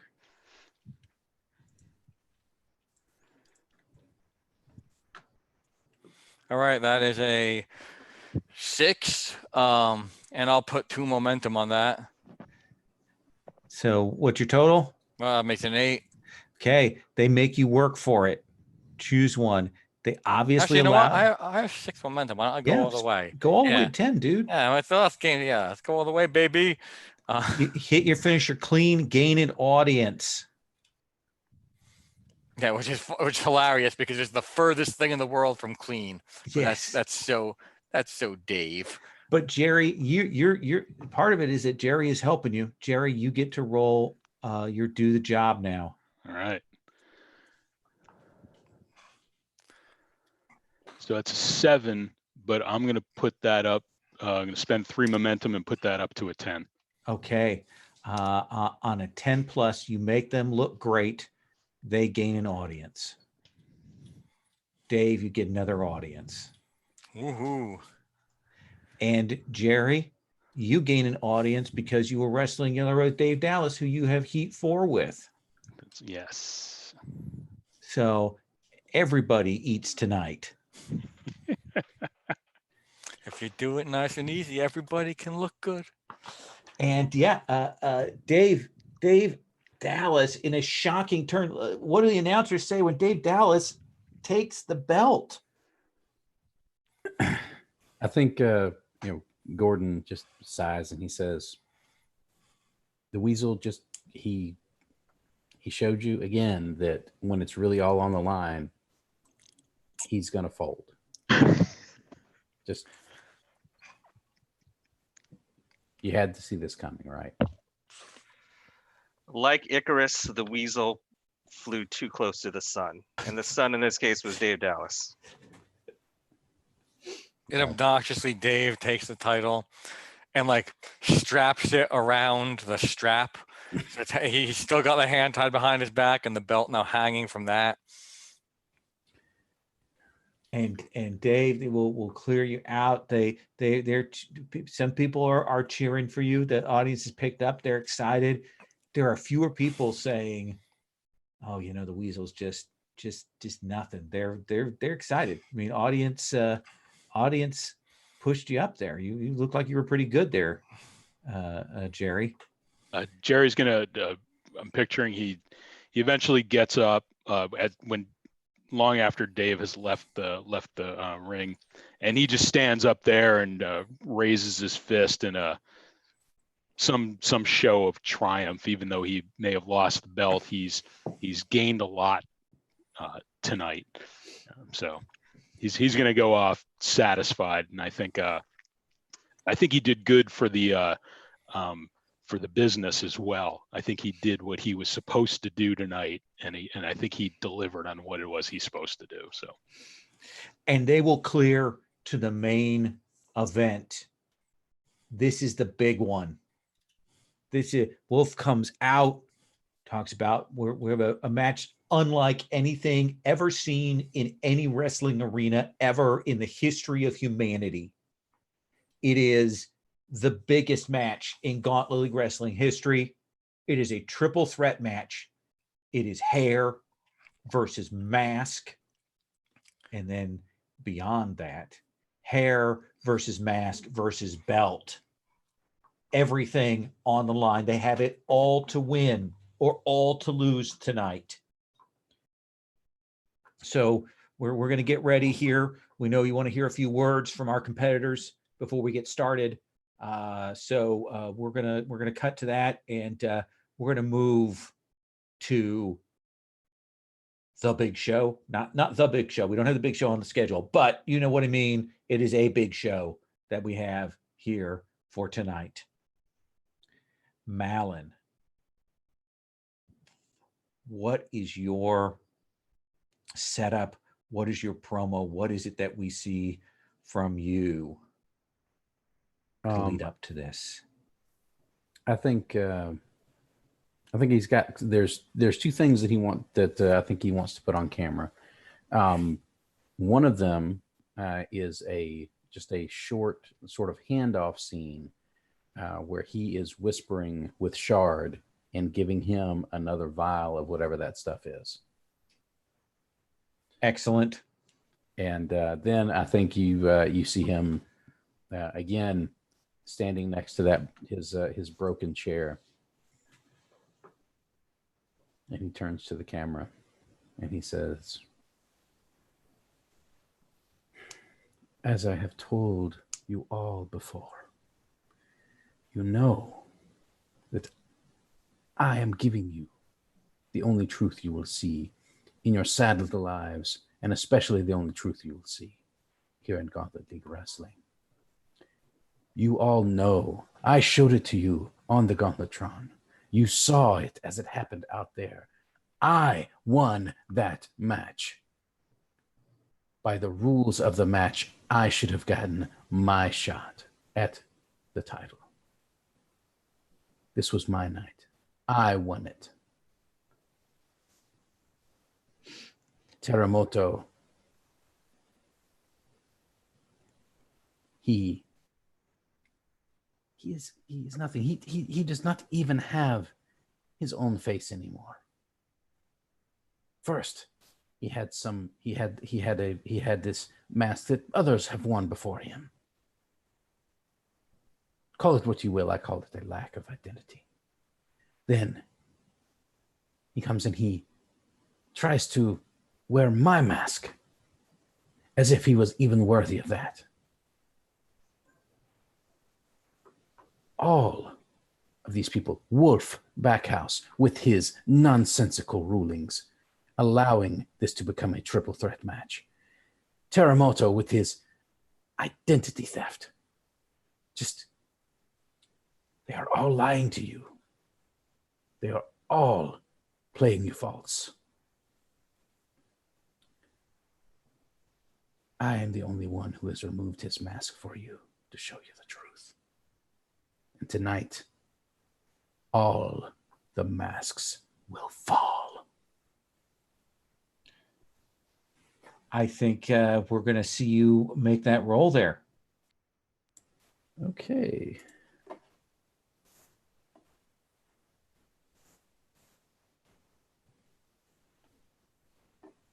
Okay, that is a 10 on the dice. Look at you. Plus my look, which I think is 2. Yes, so plus 2. Okay. So So 12. pick 2. Okay. 2.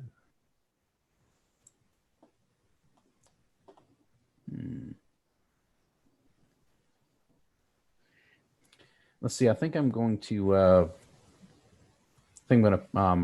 Raise my heat with Jim. Okay. That'll put me up to 4 heat with Jim as well.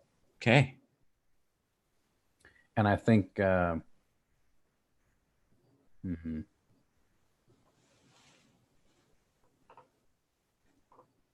think I'm going to add the stipulation that if at any point that Teramoto's mask is removed, like he loses the match.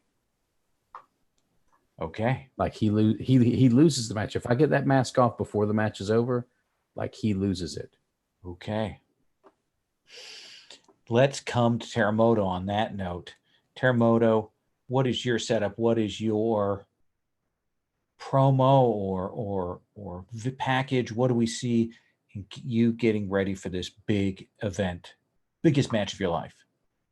I think the camera pans out from this this open flame, and as the camera's pulled back, we see that Malon's mask is burning, and Teramoto's back into the Teramoto mask. And he says, "I'm back to my superior look. Malon, you had some moves, but I've stolen all your moves. I've taken what you have, and I've turned into something new.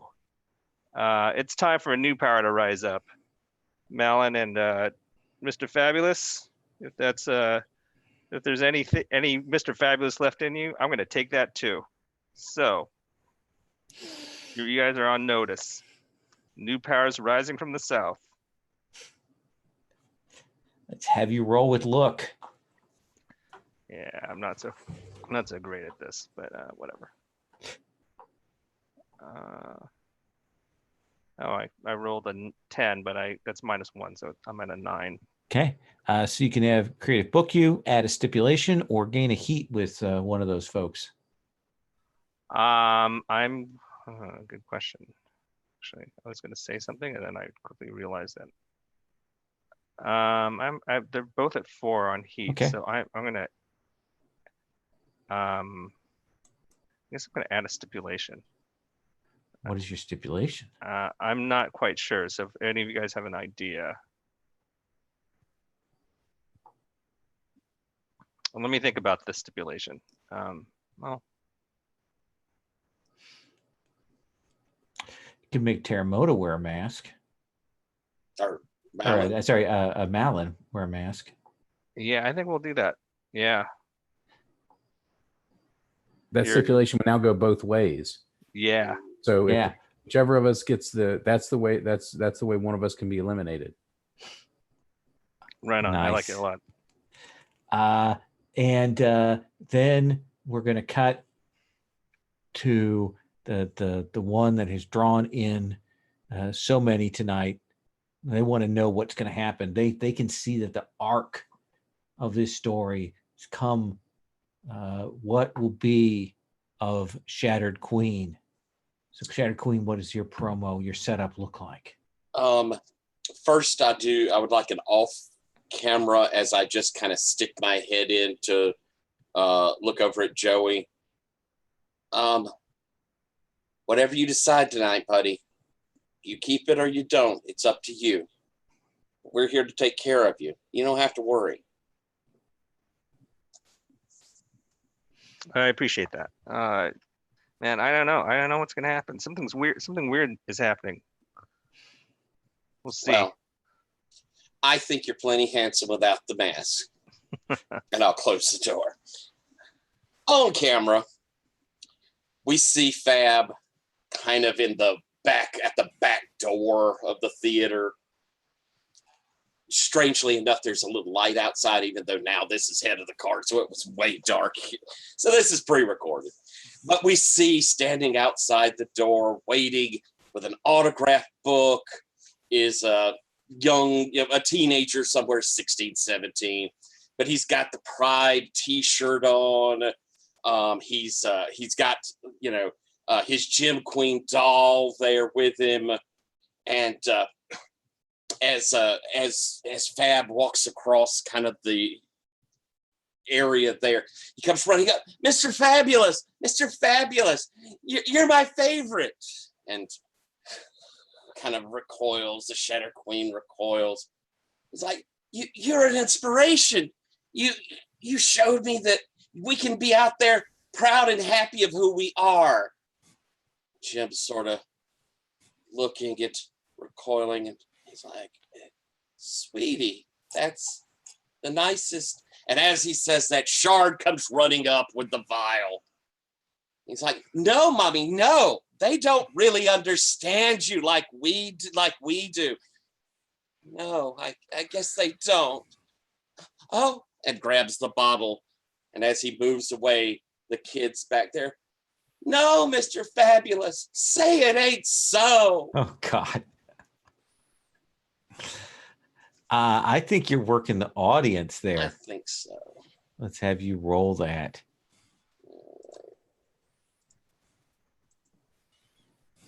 That's 7. My audience is currently at 9. So, all right, it takes it up to a 9. Okay, so you get a momentum. I will take that momentum because I had a 9. All right. Jeff, Matt, we're going to put you on the announcer table as we come in for the big match. Same order. So, Bonjour, Malin. What does your entrance look like with the new? What is he burned your mask? So is this a new mask? Is this a different mask? I think this is a callback to that first masquerade match that he did, and this is that Carnival Devil mask. So, So what's your entrance look like with that? well, I think he plays up the Sympathy for the Devil music again, and like you see like there's flashbacks of him putting his boot on Gherkin's neck like the previous week, and you see him basically getting his Evil Hill wins over Valentina Verdict, and like all of that stuff sort of building, and when he finally comes out of the smoke, he is wearing that devil mask, and I think the devil mask looks like it's been burned. Like it's got this sort. I mean, obviously it hasn't, but it's got this sort of paint job smudging on it to make it look like that. And he stalks to the ring, and this time he's actually looking angry. Like he's, you can tell, the audience can see that this Terremoto business has really gotten to him in a way that other things haven't. But when he gets into the ring and he slides in, he still has this sort of knowing smirk that you can see just underneath the Carnival mask as he looks out over the audience. And Terremoto, what does your entrance look like? I think the Indian motorcycle is heard from backstage. I think he comes in on the bike, does a few laps around the outside perimeter of the theater, and then rolls up to the ring and kind of points at the crowd, and then points at Malin and Shattered Queen's posters. I mean, the banners. It's time. He gets out and gets into the ring. Finally, 2 of the 3 opponents for this, the most important match in Gauntlet League Wrestling history. What do we see of your entrance, Shattered Queen? All right, I'll be doing my amazing entrance roll. I'm gonna roll it first to see if anything goes astray. Well, it came close to going straight. That's an 8. That is an 8. I get momentum equal to my starting. Puts me up to 3. That's what I need. Look at you.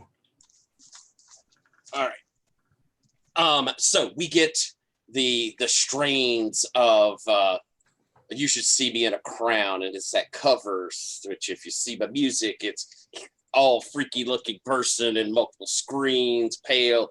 We see that up on the screen, You Should See Me. We get the drone of it, and then underneath it, an add-on to it, we hear, "'Cause I'm so fabulous." And as that said, the smoke comes out, but it's got this like purpley green lights going through it. And we see Mr. Fabulous coming down in the full makeup set. Behind him is Shard. Shard will, about halfway down the ramp, reach out, hand the vial. Shattered Queen will drink from it. The black will kind of come down out of his mouth, and he'll do the spray of the black mist. So it's everywhere, and his eyes get broader.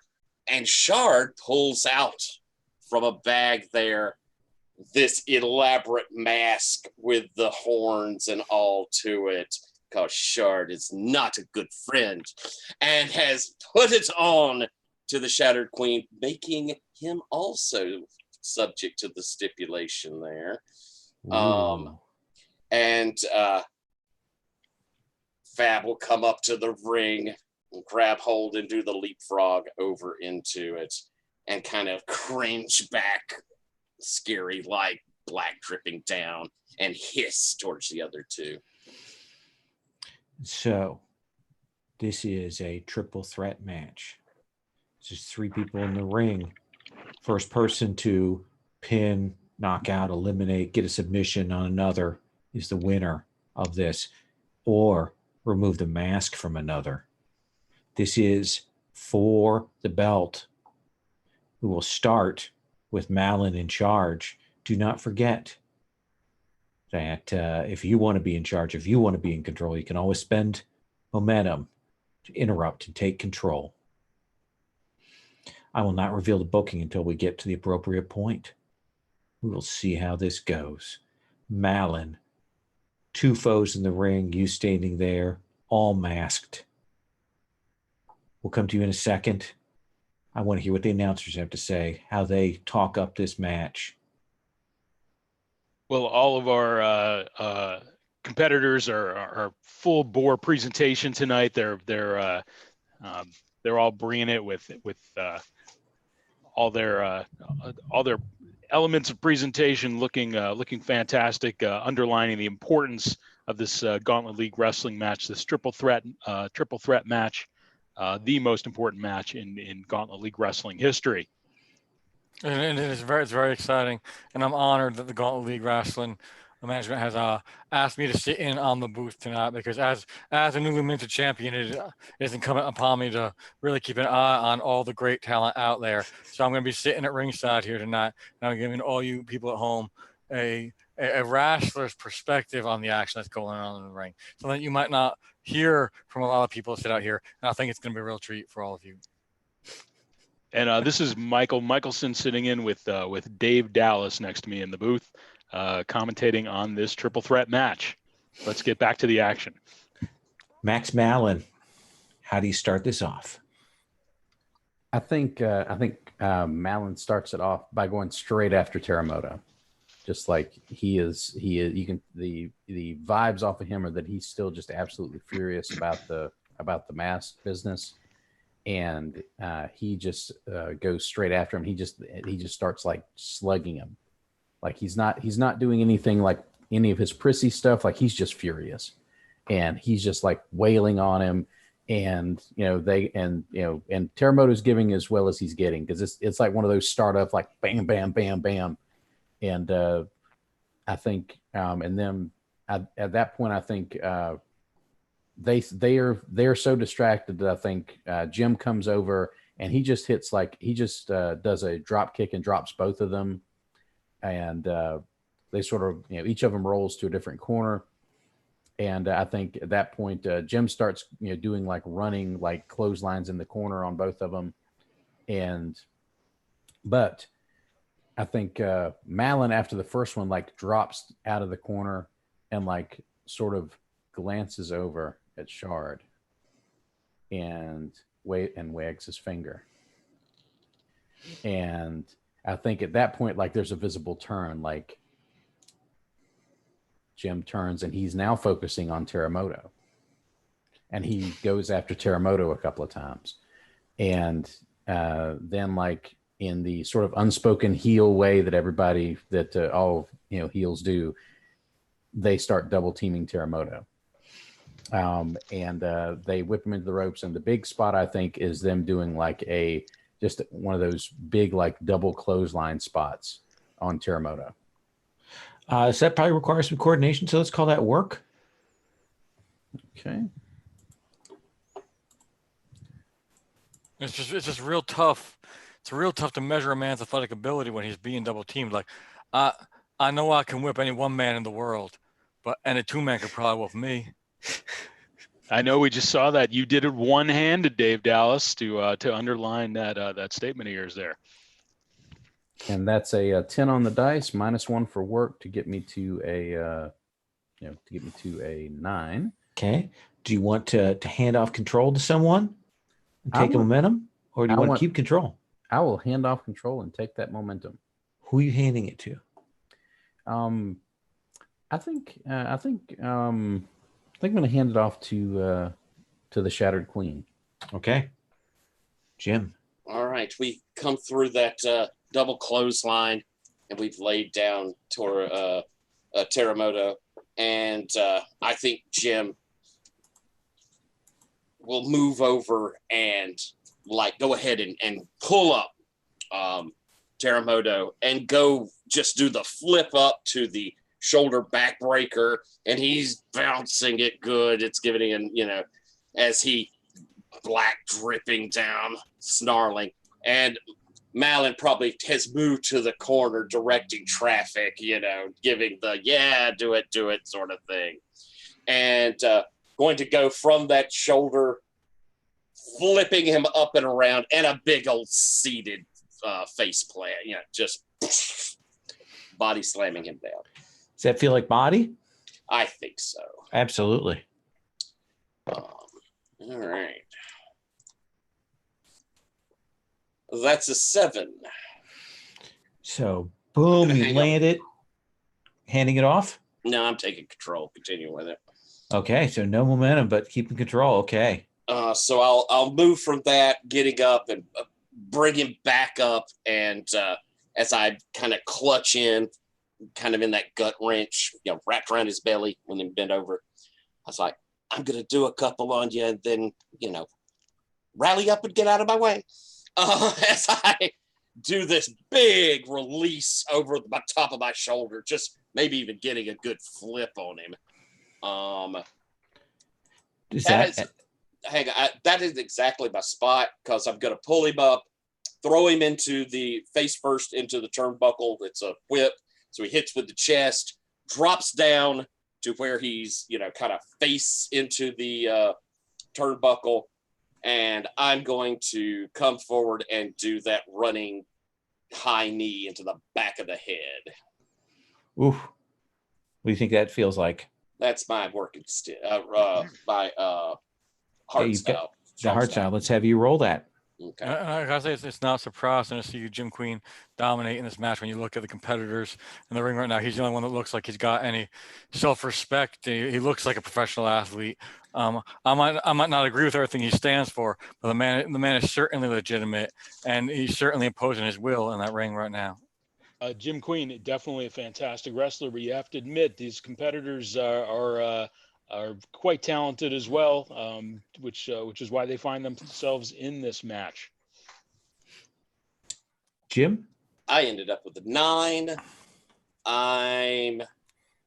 After the kick, I'm probably turning around, and I'm going to hand off control, because I think I turned around and it looks like I'm going to go back in and put the knee from a standing position in the back of the head. And as I move in for that, I think telegraphing I miss and hand off to Teramoto. Yeah, Teramoto finally kind of got yourself together, and now you have control. You get to set the destiny for these next few moments. You're muted.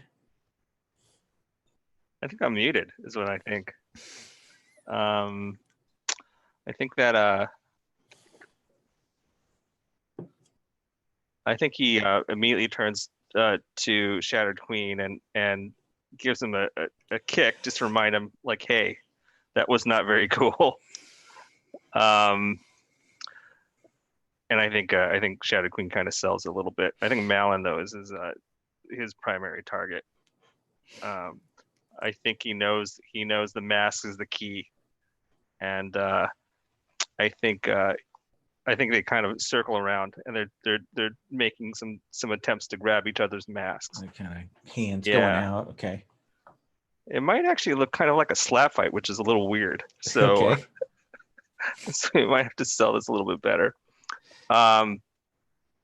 So I'll grab Malin and run him off the ropes.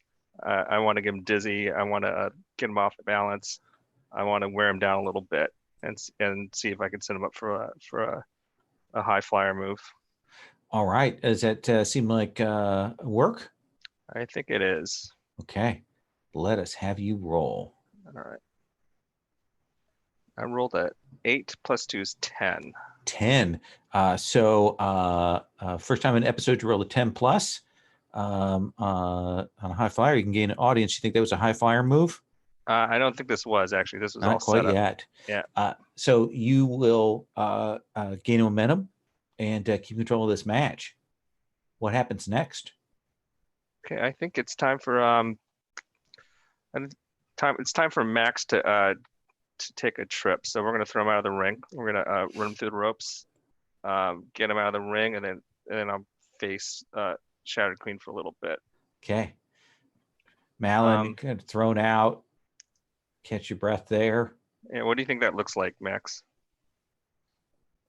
I think I think we do it like a classic, like you staggered Malin, like he'd been sort of rope-a-doped around, and I think he was leaning on the ropes trying to like catch his breath and get his bearings again, and you hit him with that classic like clothesline over that sends him out over the top rope. So he just sort of rolls to the outside and just sort of slumps down there. Allen outside of the ring onto the floor, leaving our Shattered Queen and Terremoto to face off together. And I don't know about you, you co-host, but I've never liked the masked wrestlers. I don't trust them. I feel like they got something to hide. Why can't we see his face? It's traditional, Dave Dallas. It's been part of the wrestling tradition for decades, almost as long as wrestling's been around. Come on. Well, I got tradition in my family of being proud of what we do and proud of who we are, and I guess Terremoto ain't that. Terremoto, where do we go from there?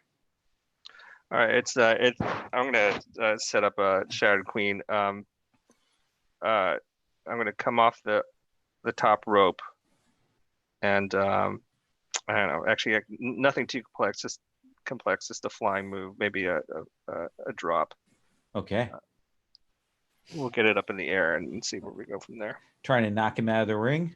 Or you Yeah, just I trying think. to okay. I'm trying to get everyone out. Okay. They're gonna have to come up to get me. Are you dropping him on Dave Dallas at the announce table? Oh yeah, I heard what Dave Dallas just said, and it's time to get him a little involved. Let's see if you can do it. I think that's work. Yeah, I rolled an 8 + 2 is 10.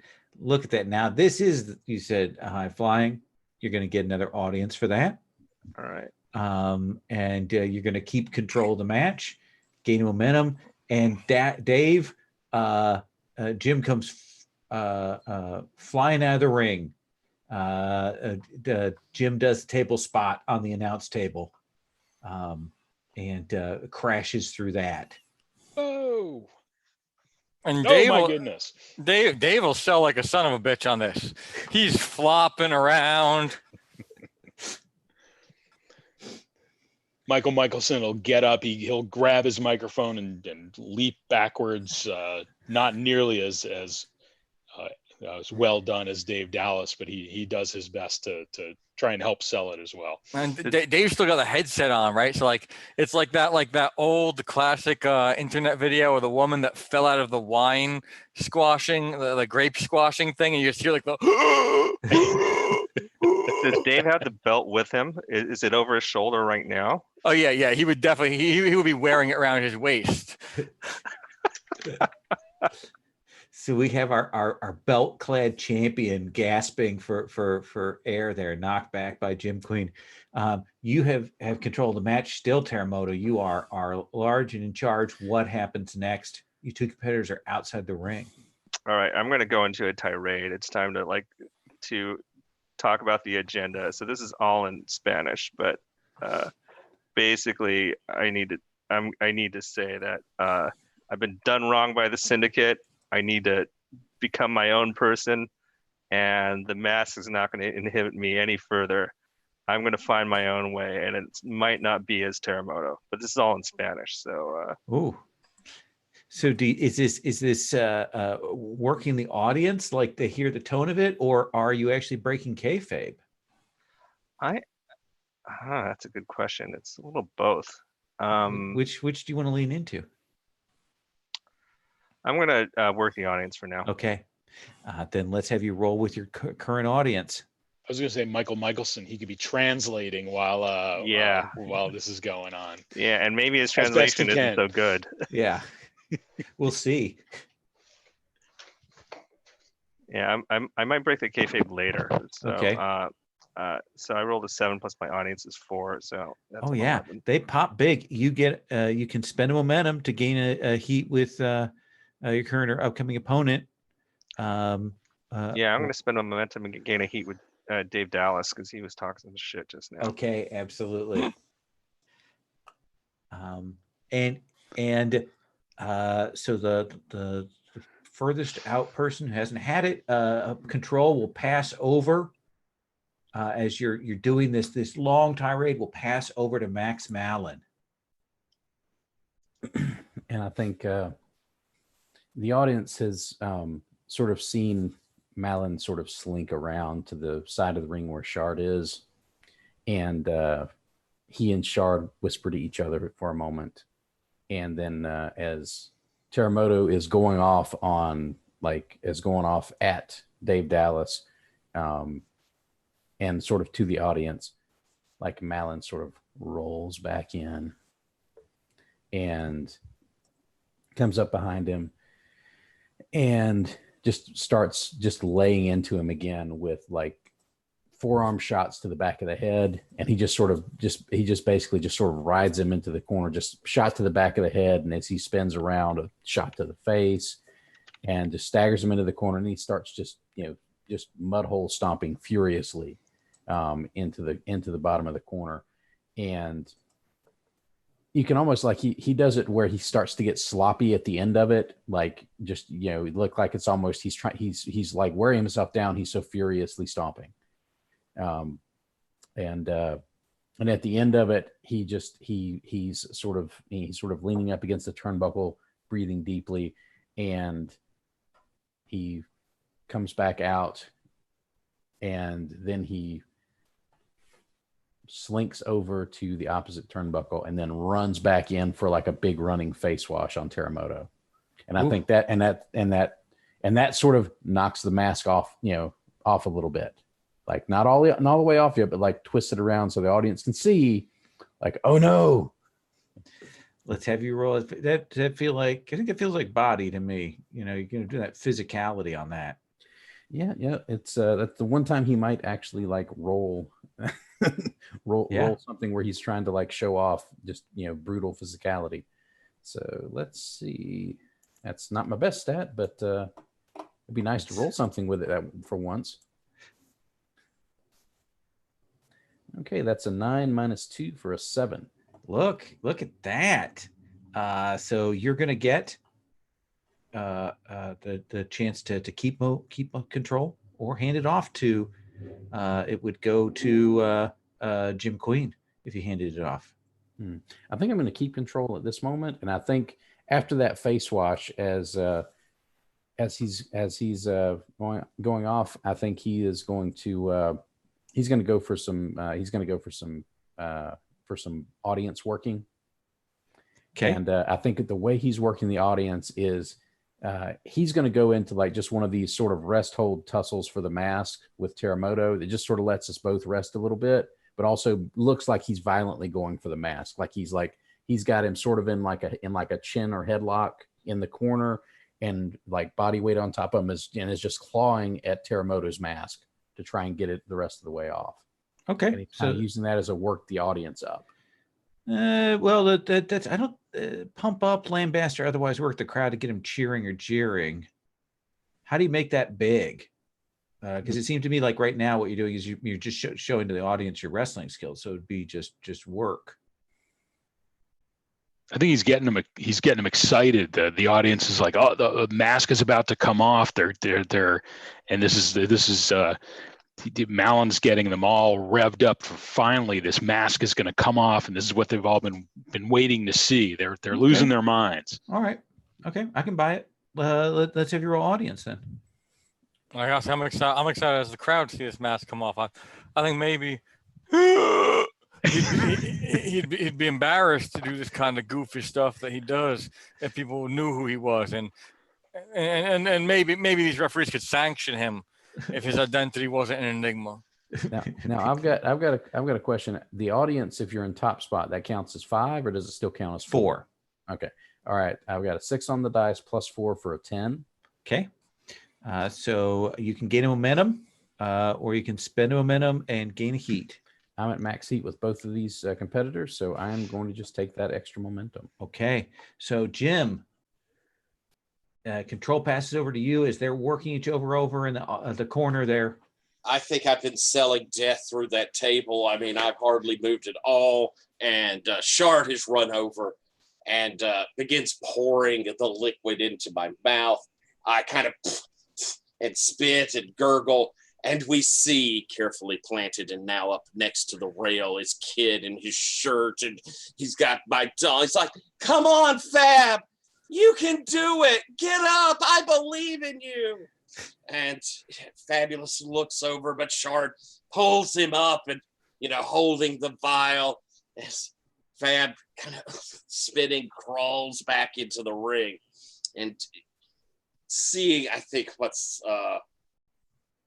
we left Milan over there ripping at the mask. Yeah. So they're over in the corner doing that. I think that I'm going to go rushing into the corner and plant a boot right into Teramoto's chest and kind of even like maneuvering in under Malin. I'm reaching for that mask as well. But as I grab it, I'm going to pull him and I'm going to do like a kind of an overhead snap throw using the mask to throw him into the center of the ring. Does that feel like body, or are you doing an athletic feat? I think that's body. Okay. All right. I think I should tell you something. When you see both of this man's peers seem to have this animus towards him, I think it's just not his character. I got an 11. So look at you. You will gain momentum and keep control of the match. All right.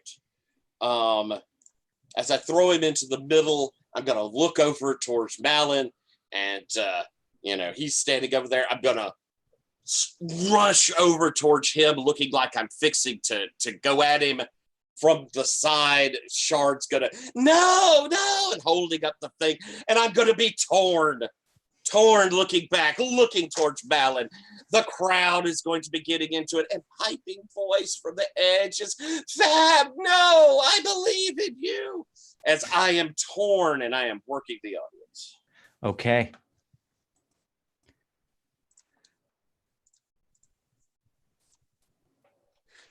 That is an 11.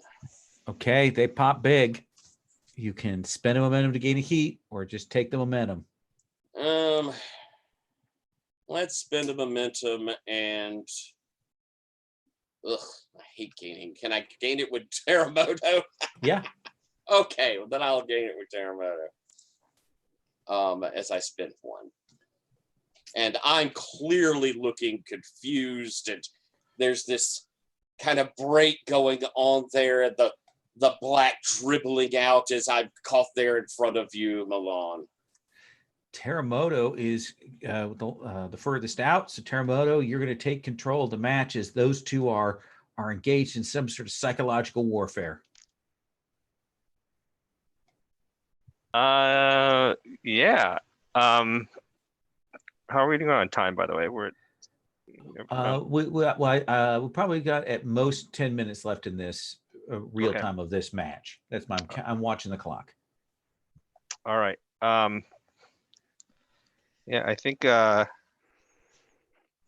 he has to take Malin out, or he has to I don't know, actually. Got to break up those two. Yeah, I think so. I think it's time to bust in on the party. So he's gonna come up from behind on Shattered Queen, and maybe you could do both at the same time. Maybe get both of them out of the way. I think he's gonna grab Shattered Queen from behind, twist him around, and throw him into Malin, and see if he could domino them. That's does that feel like body or like work? I think it's body, and I'm not Okay. great at that, but Let's see it. yeah, it'll be fun. I rolled a 6. Well, I rolled a 7, but I got a 6. So, You can spend momentum, take it up. yeah, I guess. Well, no. Yeah, I'll spend 1 momentum to get to 7. Okay. When you hit that, you can keep control, or you can hand it off. It will go back to Malin and take a momentum. All right, I will hand it off Malin and take the momentum back. flings you, Jim, into Malin, kind of crash into there, kind of catch your breath. Didn't go quite as well as you'd hoped to, Teramoto, but still you did what you needed to do. But Malin, you've got your breath back. What happens now? I think Jim looks like he's more staggered than Malin is at this point because he took the brunt of that whip, I think. And Malin just sort of like rolled with it. He kind of saw it coming and he sort of rolled with it. So he uses the momentum to sort of slide sort of out of the ring for a moment. And he looks over at Shard meaningfully and nods. And then he, I think at that point, like Teramoto is like slides out of the ring after Malin. And I think Malin like runs around the turnbuckle so that we have this little spot of Teramoto chasing him around. He slides back into the ring. And as he comes back in, Jim like clocks the living snot out of him. And then I think Jim starts to go for the mask. And if Jim gets the mask off, then he wins. So he starts going with that, and then Malin says, "No." And he does it in that sort of loud theater voice so that the audience can hear him even without a microphone. And then Shard holds up that vial, like sort of like the old Undertaker urn trick, like holding the vial at Jim to get him to stop going after Teramoto's mask. Can I have you roll mind games? Yes. You know what? I gotta say, this is just embarrassing, and I'm not gonna be associated with this. This is just no. I'm not doing this. Wait a minute, Dave Dallas. Dave Dallas. He's just Trying to get you to sit back down. And this is Michael Michelson. I seem to have lost my co-host, but I will continue commentating on this match. This is very exciting, folks. That's an 11 total. Pick 2 off that list. Okay. I keep control of the situation. That's 1. And I will take I'll take another +1 momentum. Okay. So you're still in control. You've stopped your Svengali from doing this and moving forward. And Svengali is the person who's in charge. Sorry, your puppet. stopped him from doing this. What do you do next? I think this is when we see that, like, this final trick of Malon here is he leans in, and again with the theater voice, so the audience can hear what he's saying. Let the mask fall, Jim. And when you see this struggle, is like Jim is reaching up to his own mask, and he's like, it's like you can see like he's fighting not to remove it, but like his arms are just like all the muscles, and then you can see are flexing like he's fighting with himself, and he's got this inner struggle thing going on. And I think at that point, I think handing control off to yes, Jim. Yes, You're clearly in control here. Yeah, Jim. So that's a mo for you, I guess. What do you do? I'm reaching for it. I'm looking back towards Shard. I'm looking towards Milan. The crowd is starting to get behind. They're fabulous, fabulous. And as I reach up, I grab the mask. Oh, wait a minute. And the crowd yells, "Bitch, please!" And I'm face turning and laying into Malin. Okay. What is it? What's the hit look like when you turn on Malin? I think we get, Malin in surprise, I smack. Malin will hit me back. I hit again. Malin staggered. I hit again. He staggers back. And it's going to be the whip to the turnbuckle. Oh, yeah. He drops down. And from the center of the stage, I do a little undulation move and then run in for the bucking bronco. All right. Tell me, let's have you roll that reel. All right.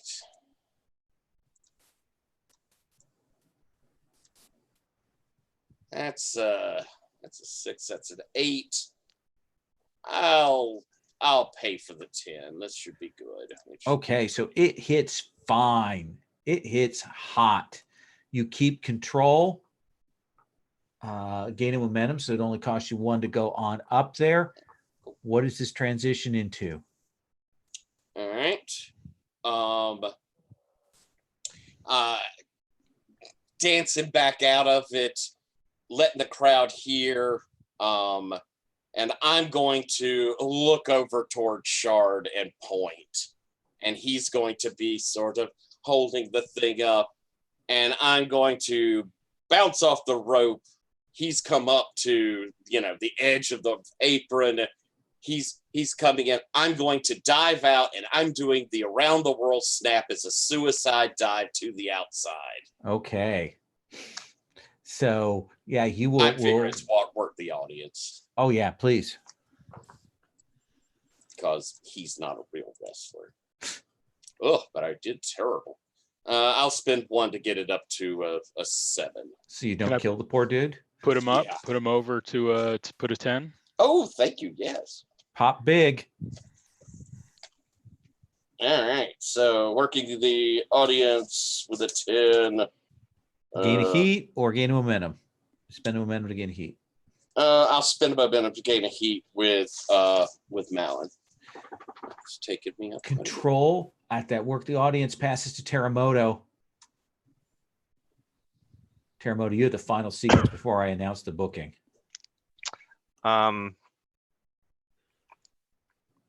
Yeah, I'm a little unclear on Malin's status then. Where is Malin right now? Is you he's got knocked back. He's probably in the opposite corner from you at this point, right? Yeah, he got knocked back. Well, he just took that Bronco Buster and he's selling that thing like death. Like he's slumped. He's like laying down on the bottom turnbuckle, just like coughing and gasping. Yeah. Okay. Well, Shadow Queen needs to get some of his own medicine. So I think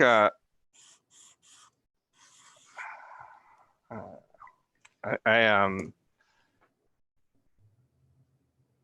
think that Terremoto calls him out. Shattered Queen, Your Highness.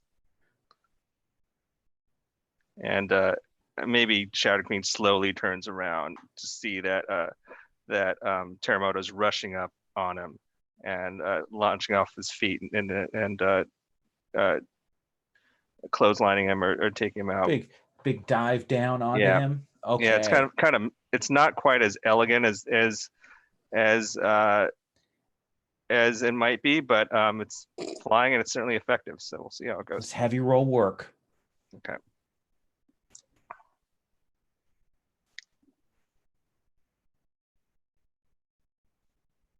Oops, sorry. Okay. Okay, so I rolled 6. That gets me to an 8. Okay. So you can keep control or hand it off and gain a momentum. I'm gonna hand it off and gain momentum. So I think I've definitely knocked him off his feet, but I don't stick the landing. So I'm kind of scrambling around. I think I end up right in front of Malin, in fact. And here's the thing. That's our booking. Malin wins is our booking for tonight. And a shock to the audience here. Malin, how do you get this victory? Terremoto has staggered in front of you. What do we see happen? I think as Terremoto had done that flying move to the outside and sort of staggered back into the ring, in that part we had seen Malin sort of reach over, and where Shard had left that vial sitting on the ring apron, he's grabbed it. And I think as Terremoto staggers up, I think he pops open the vial, he grabs Terremoto, and he just dumps that down his throat. Nice. And like you see Terremoto just spitting it, and and you see like he drops down to one knee, and Malin says, "Kneel before l'Empereur." And like we get to see that sort of that fighting with yourself scene, just like we saw with Jim, like as he sort of drops to one knee and lowers his head, and then Malin comes in with the Madame Guillotine and clocks him in the back of the head. Let's see if that lands. Malin, please roll. Okay.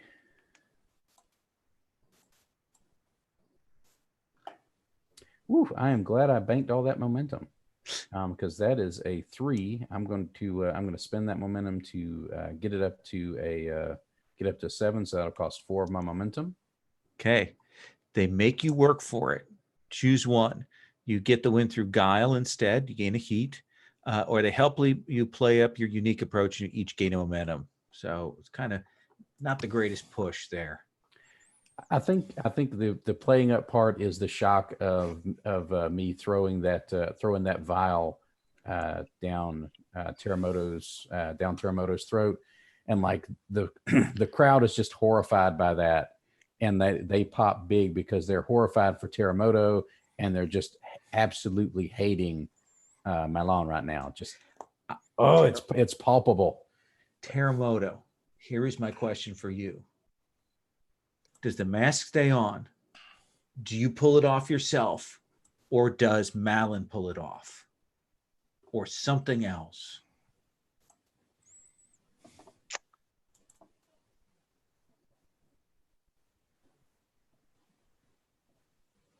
No, I think Malin orders him to pull it off. And to describe to me what that looks like. Well, I think Malin should do the dialogue here. Okay. Okay. I think what it looks like is after he delivers that kick, like he's just Terremoto is just sort of laid out on the mat, and he sort of slumps over, and Malin this time he calls for a microphone because he wants to make sure this plays well. He calls for the mic, and he says, Now take off the mask. And I think we see a scene similar to what we saw last time, but it's far more sinister now. Is he pulls off the mask and he's wearing underneath the Terremoto mask, he's now wearing the Milan mask. Are you good with that, Terremoto? Yeah, and it's the burnt version, so it's all dark and evil. Oh, And nice. And the Milan laughs. Think we have to end that show on that laugh. Wait. Lights going down. Wait, I saved 2 momentum because I want to use a heel move. I never left ringside when I threw my headset down. I'm Wanna gonna leave them come helpless. I'm gonna leave Milan helpless. As I just rush in and smash him with my belt and hold the belt over his head and say, "Wrestling the way it used to be, wrestling the way you like it, make America Gauntlet again."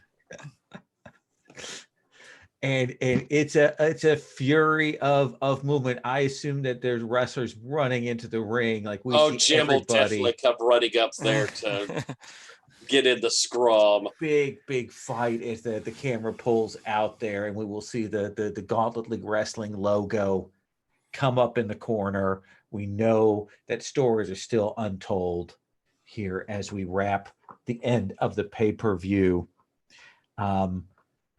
Let us do some epilogues here.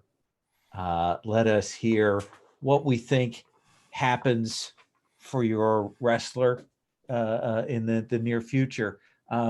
Dave Dallas, where do you think you're going from here? Are you staying here? What are you doing? He's pretty happy right now. He's got a belt.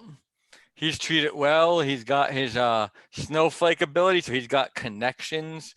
He can really kind of coast here. And it seems like he's impressed upon people his terrible work ethic and ethos that, like, we can take it easy. We want to get heat. We want to sell the finish. We don't have to kill each other. Like that seems like that worked in this one.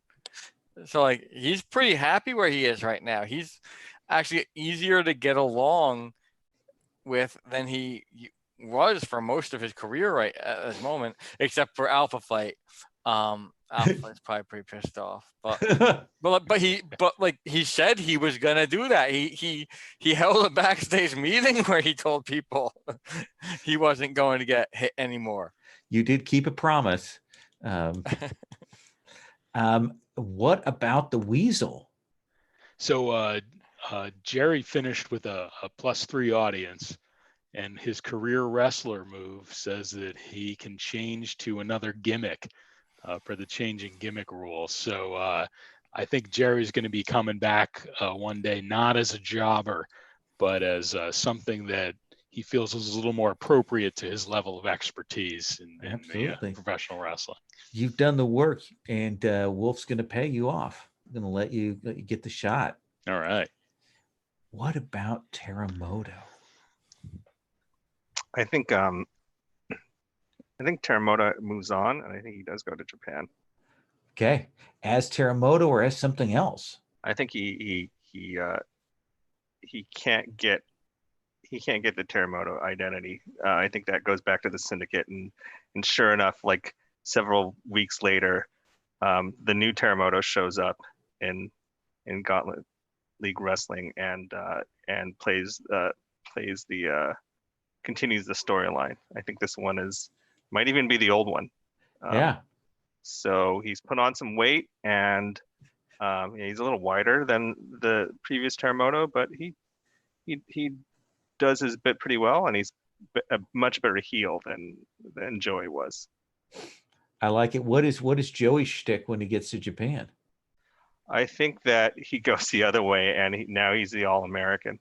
Okay. In Japan, so he's switched identities again. Perfect. His shtick is baseball. I love it.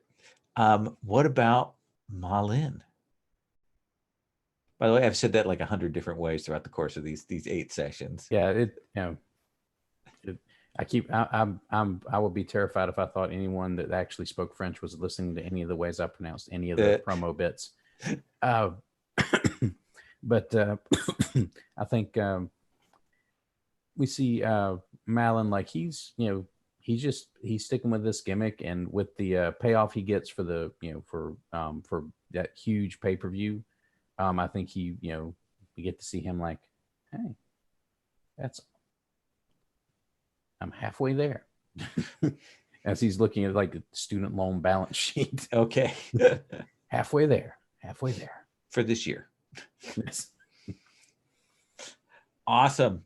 And last but certainly not least, Jim Queen went to the dark side, came back out the other side. What lies in the future for Jim Queen?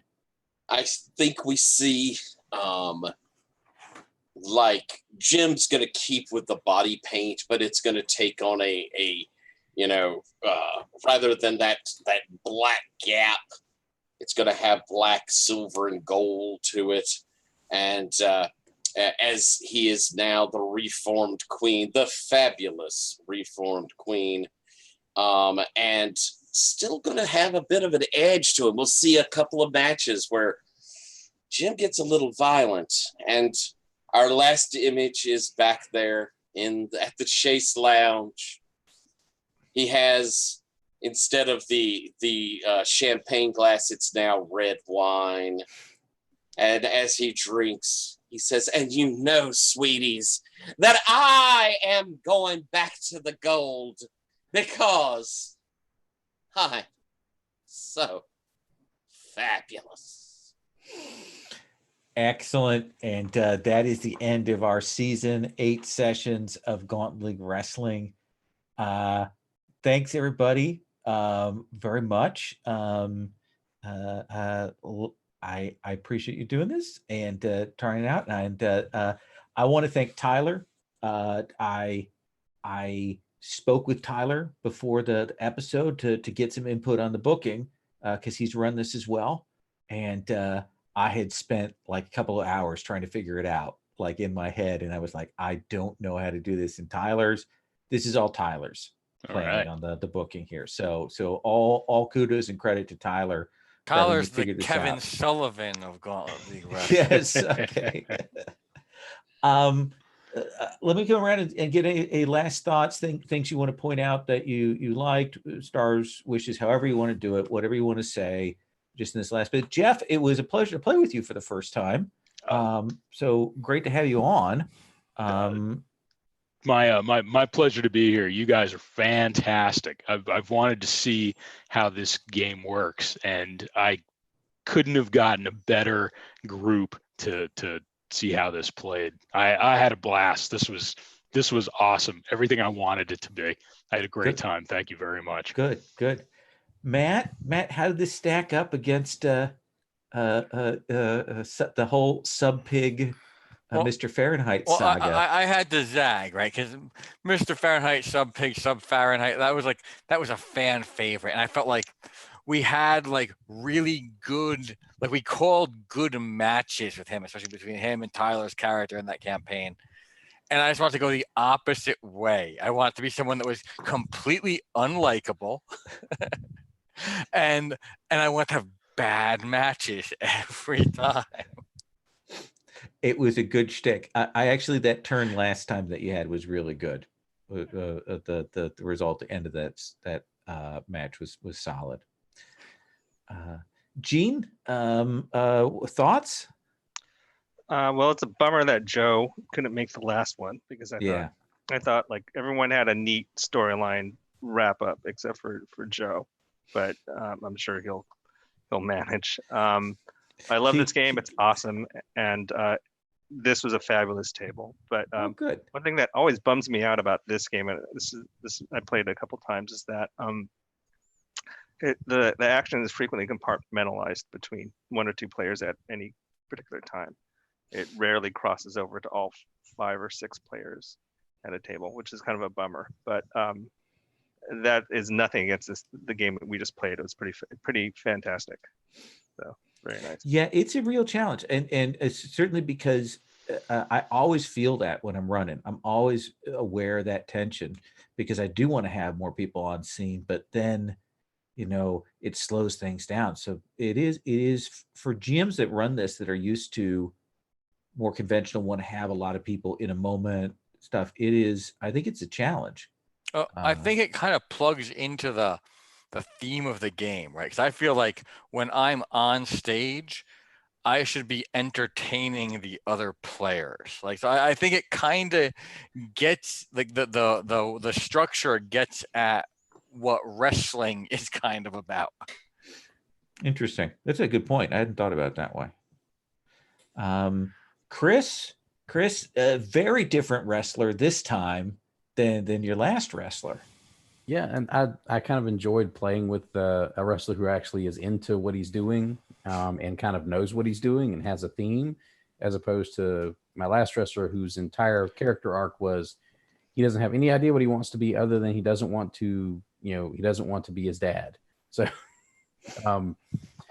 I enjoyed the opportunity to throw in all those ridiculous, French quotes and use the, I was amazed at how often I made good rolls when I did that, because I was expecting at least one of those to just hit like a rock, an old rock, just thunk.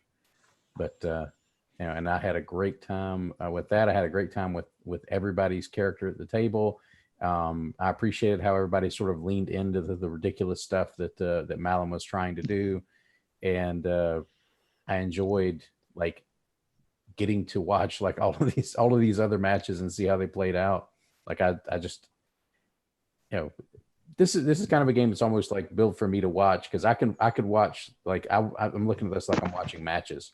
Like if it's not me in the ring, I'm still having fun because I'm listening to what other people are doing, and I'm into the subject enough to where that's super awesome to me.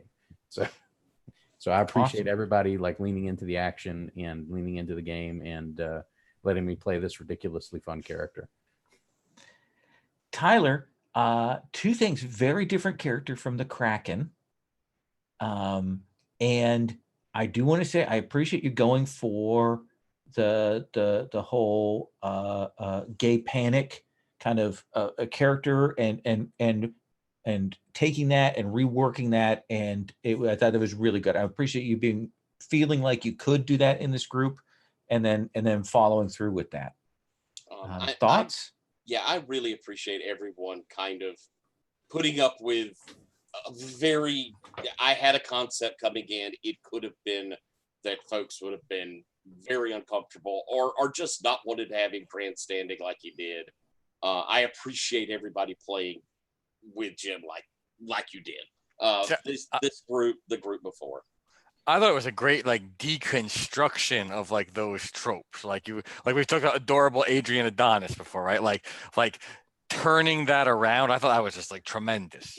Thank you. Yeah, there was a lot of deconstruction in all these characters. It was really interesting. Yeah, I'll say, Matt, it is such a pleasure to play with you every time. We've been lucky to play together a good bit.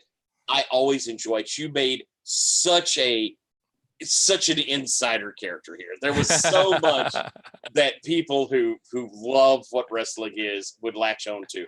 But you went beyond that with your backstage stuff, made it completely accessible to everyone to interact with Dave. And that was really good. I mean, you were a heel in every respect, and it worked perfectly. And I found your matches hilarious.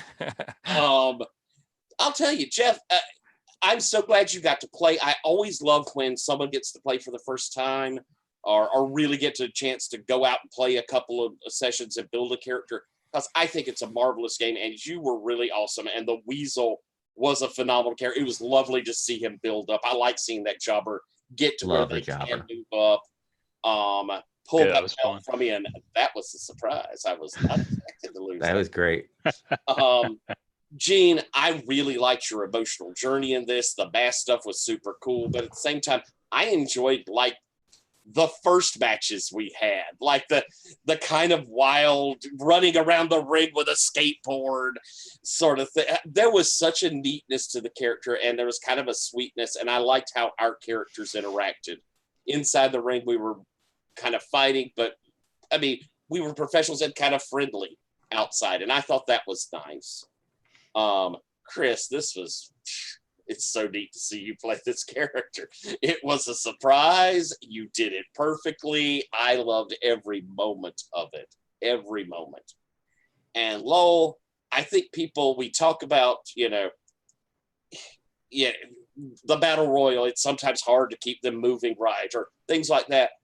You're running 6 people. We had 5 here now, but you were running 6 people. When we talk about having people sitting to the side, well, there were 6 people playing in this game. It's phenomenal how you wrangled it, how you do it. You are the master of running this game, and every moment I get to play with you, sheer delight. So thank you, and thank you all. I always have a good time running it. I have to take another year to recharge, but I come again, and